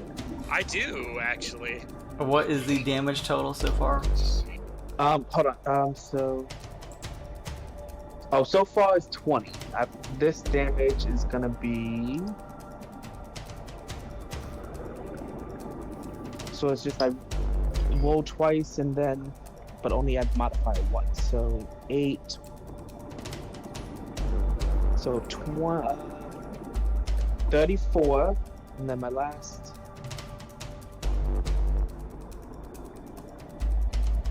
Alright, we'll still take the 19, that works. And Fuck. God. Yeah. so 34 plus 12. So 46. Oh, 46. just Yeah. 46 punch. Just 46 punches to his dumb, stupid face. What does it look like when you take care of this Yugoloth? Man. Gibbed it, dude. Oops. Sit on him. Sit on him. Make room for Nvidi. Yeah, I was gonna say, as I'm like punching and moving closer towards him at the same time, as I see his body slumps over, I just sort of take his spot. Callaway! You shift on top of his corpse. Man. Glacé, you are a giant octopus holding open the door. Can Glacé grab Nvidi and kind of squeeze him in there and shut the door? I'll Twist it? say in your tentacle form, yes, you can. I do have a grapple. Yeah, I'm assuming Nvidi's gonna allow this as you wrap a tentacle around him, and you can place him inside. Yeah. Nvidi's like, ew, germs. I'd rather drown. I do it. I do it. Like a friendly. Like a friendly. A friendly giant octopus. Yeah, and I put him in there, and then I tighten it up. And I closing hang the hatch, you kind of flip the top and watch as it closes shut tight. Anything else, Glacé? I wiggle and I'm done. Okay. If possible, Chemo, you want to try and wrap this up here? Can you go a little bit more? Yeah. Okay. Got this, You know what? 'Cause fam. My action is just to clear my arm, so okay. The waters, for all of you, were reaching your shoulders. Glacé, as the valve closes shut though from Glacé closing it. Good. Never mind. Glacé, you watch as from multiple areas a just pure stream of bubbles begin shifting out and then stop. And then everyone inside, you hear the sound of what sounds like metal grinding. And you hear the shifting of water and watch as the levels begin to descend. Nice. The octopus came through for us. Aesop, it's difficult terrain. Not that that really matters because it's already cramped, but you're up. I'm going to... Oof. Up ahead, you see Chemo wearing a jagged crown of thorns with a crazy look in his eyes. Alright, Sun Kong, there's like only one thing I can do here. Oh wait, no there's not. I use a bonus action to remove the blast radius from my bomb and just throw it right at the Hydrolost guy. Alright. In your face. Yeah, basically that. It's a 26 to hit for 28 radiant damage. That's gonna hit. 20 straight radiant damage? Alright. 28, yeah. 28. 28. Yeah. You can see it there in the macro. The flask flies like in slow motion past the side of his head and smashes into the Yugoloth. You see it push up against what looks to be like the base, like the mouth of the tentacles, and you watch as a little bit of water rushes in from behind. Not much, but just a little as it's pushed up against it. Okay, I'm going to stop throwing bombs now. Someone please finish it off. Anything from Jira? Jira is holding on to me for dear life, but gonna hold an action to cast any touch spells that I channel through him. Okay, and then Aesop, I'm sorry, did you want to do anything else? Nope. Okay, Chemo.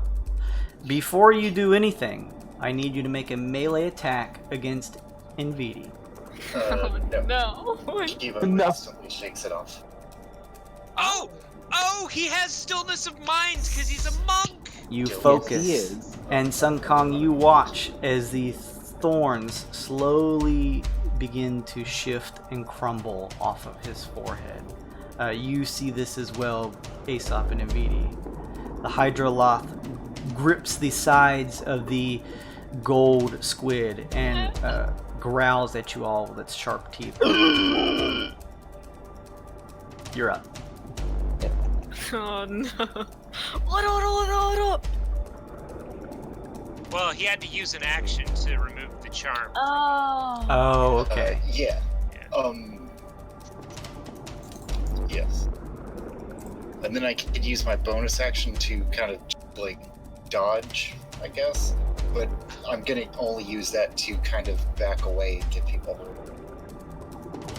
Can he slide into the You can slide over here if you'd like. Oh, okay, even better. Yeah, I'll just do that then. Alright, you make room. Rinkaz, you are outside. You can hear some action happening within, although it's dull between the large metal of the gold outside. The hatch is closed.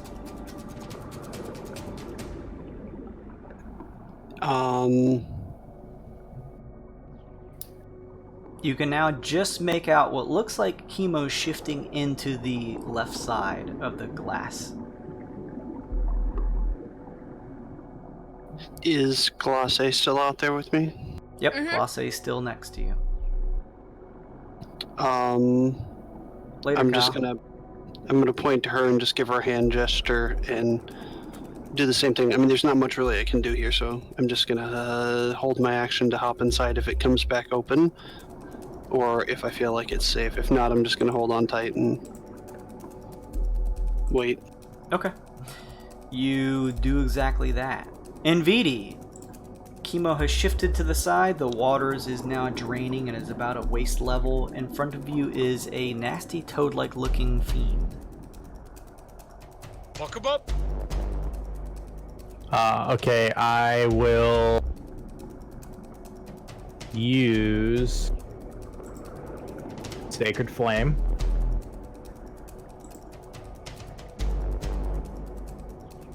Sacred Flame is Dex 17 save or take radiant. A Dex 17. It is a particularly dexterous creature. It jumps in the air and uses its web feet to kick out of the way of your flame. Terrible. Dang. I'm going to slide forward. Oh, boxing him in. Nice. Anything else, Meaty? That's gonna be it.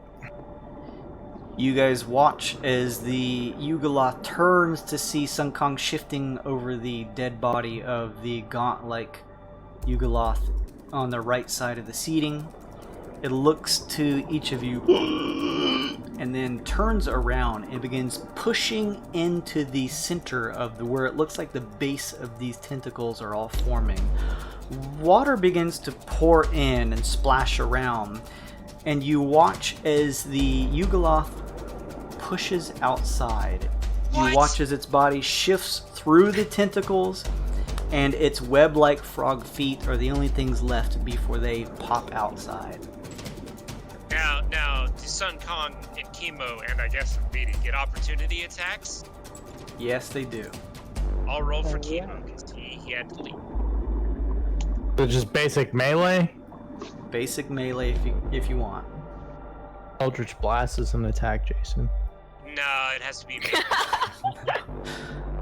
melee. With bonuses, that's gonna hit for Chemo. Sun Kong, that's gonna hit. I'm gonna do a stunning fist on him then. It's not a bonus action. It's just something I can do anytime. You use a key point. Yep. Okay. Here's 15. Ooh, Chemo, 10-point punch. I got a 13 on an unarmed strike. I mean, pretty sick. 15? 15. 1-3 for me. A 15. Just hits. Nice. That's creepy, but nice. So that means it can't escape. It's stunned. You guys watch as Sun Kong delivers a palm strike onto the ass of the Yugoloth that's like halfway in between leaving. And now you see its back legs like shift and kick around and violently shake. And they just spread out wide, and the creature is not moving anymore. It's like when someone running gets hit by a taser. This over. Oh God. That's what I envision it looking like. Very nice.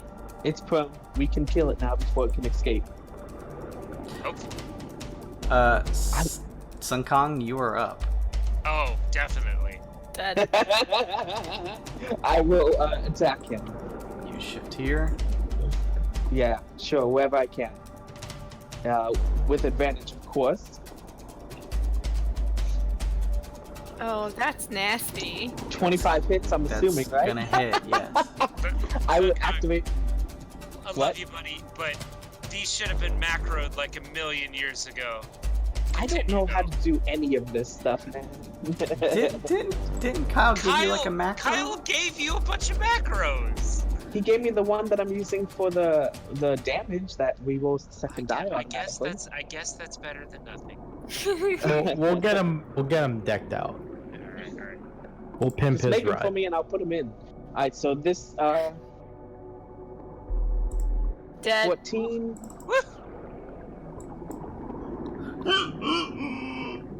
Oh my god.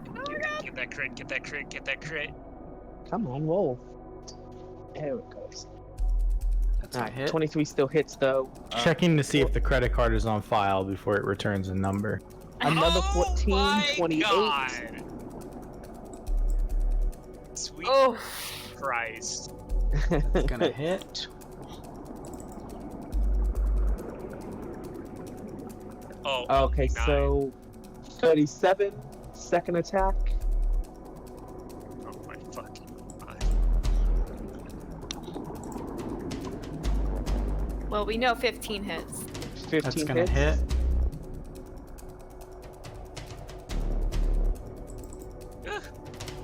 Nice. Blood 20. begins to just pour from the bruises that Sun Kong is delivering into the creature's ass. Dang, 28.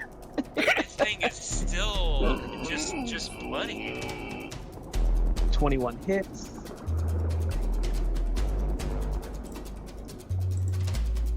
What does it look like, Sun Kong, as you end 60 the damage. Yuga lost life? I'm just so it's on the floor and I'm just like boop, boop, boop, boop, like mush. Oh, ooh, I guess he's done. Sorry. I sorry. Toad Tartar. With the last strike, with the creature being its feet laying on the floor, basically its bottom half sticking out and the front half sticking out from the outside, water kind of still rushing in from the sides. Your final blow pushes it through the tentacles, and you see bloody water kind of pouring before the tentacles compress back up at the front and close off that opening. Glacé, you see a cloud of blood and a very mutilated looking frog-like creature, you as well, Rinkaz, kind of beginning to... well, you guys are already descending, so it's continuing to descend, so the frog corpse just sort of like floats in the water as it kind of begins to trail above you as you guys continue to descend. Oh my god, this metallic squid just pooped out a frog monster. Don't worry about that. All clear. Get your butts in here, and we're heading to wherever it is we're going. Down. I know we're going down. Glacé, are you gonna open the opening again? Yeah. Give me a strength check if you want to assist Rink as you can. I'll assist. We're gonna wrap this up here. Strength check plus the inspiration she gave me. Okay. Not the highest. 16 total. Glacé. My first roll was a 10, so with octopus strength, 13. It takes you guys a extra minute or so, but between you two being water breathing and not having the fear for air, as well as the others trying to push on the door to open it and help you out, the water pours back in. Rinkaz, you're able to slip inside. We'll say Jira's on your shoulder. Clatters doesn't technically take up a space. He can kind of sit on the stuff at the back. Glacé, are you transforming back to your normal self to slip within? Or are you staying octopus? I kind of want to say octopus, but I do need to talk to my teammates, so I'll slip in and turn back to Glacé. Okay. You transform, your size shrinking, and you slip inside as everyone pulls the hatch closed. The ship has a spelljammer seating to the right that has the corpse of what looks like some type of Yugoloth, as Aesop was able to deduce within. And it continues to descend, although less so now. And you guys also notice that at the back there is a number of crates and what look like some type of supplies, although you're not sure what's inside. On the left side where Chemo is another seat, but it looks more like a typical type of seating and nothing that looks like it would be of some type of arcane make. Any of you guys know that because this is a spelljammer helm on the right side, that if you are a spellcaster, you could sit in it and continue piloting this squid. Well, Invidi, it's all up to you, friend. Crack my knuckles and jump in the pilot seat. Alright. Sorry, you don't need this anymore. I'll drag the body out of the way back towards me and Clatter and start rooting through it, see if there's anything on him. You pull the body back and continue checking it. You find a letter inside. It's very soggy, and a piece of it nearly plunged down into the water as you catch it. And it seems to read off a list of not supplies, but actually what look like names of people. None of them are familiar to you, but the list contains about, say, 10 or so names. Okay. What do they say? The names are of 10 or so individuals, but none of them ring any bells to you guys. None of them are familiar to any of you. They have, I won't go into specifics for the names because I don't have them, but basically they give off a ring that sounds like they may be members of Halcyon because of the certain eloquence to them. But beyond that, you're not sure. Some of them are too soggy to even read. Did I ever tell you how fascinating this planet is? If you're bad, you get turned into gold, or you're emblazoned and encased into a plate of gold. And if you're really bad, the sea monsters come from below, aka hell, and then pull you into there. Oh, this place is lovely. Lovely. Look, on the bright side, this is our ticket into our destination. It's This is. heist via submarine. Very neat. I am impressed. That was very good work. And look, demons! We're on the right track.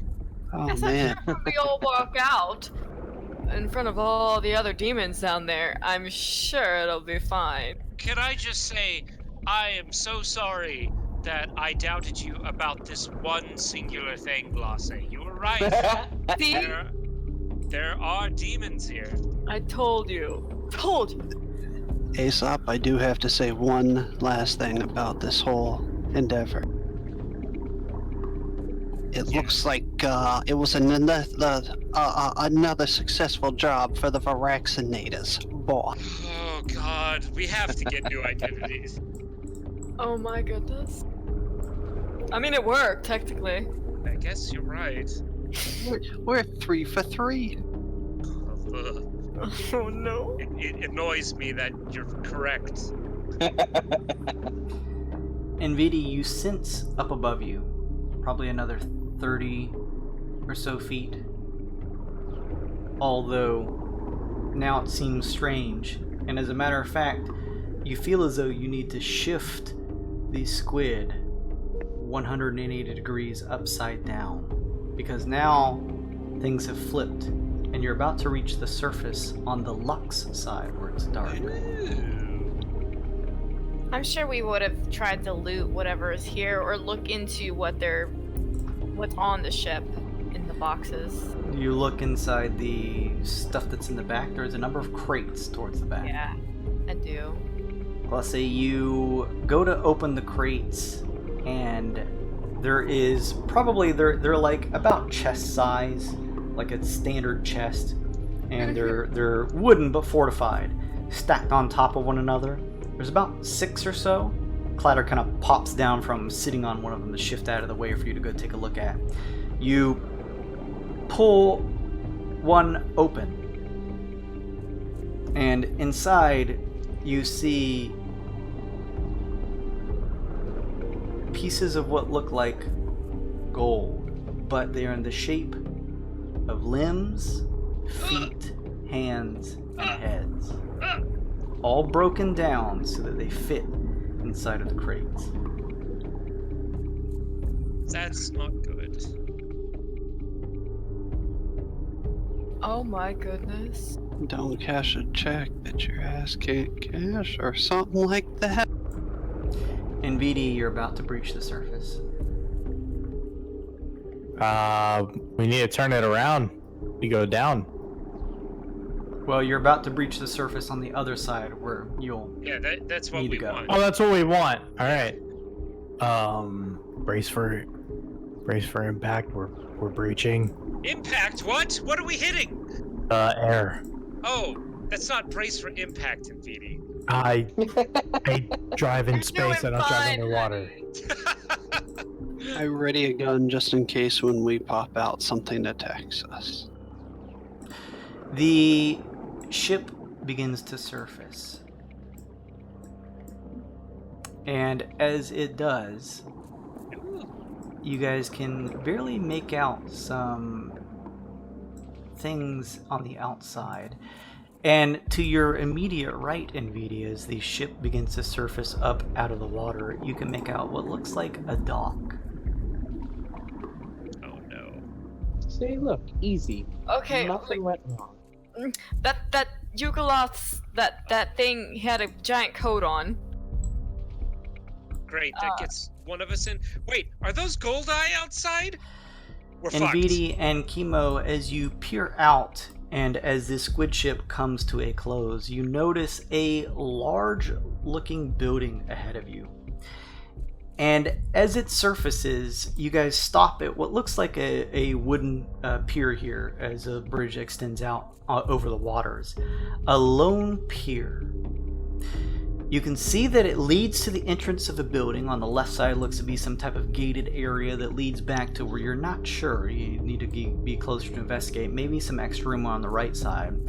And you now notice that past the sides where you can see at the edges, like past that card on the left side and past the area on the right, there is a vast wall that extends up in the air, probably 4-5 stories high. And on the outside, it is completely made of reflective glass.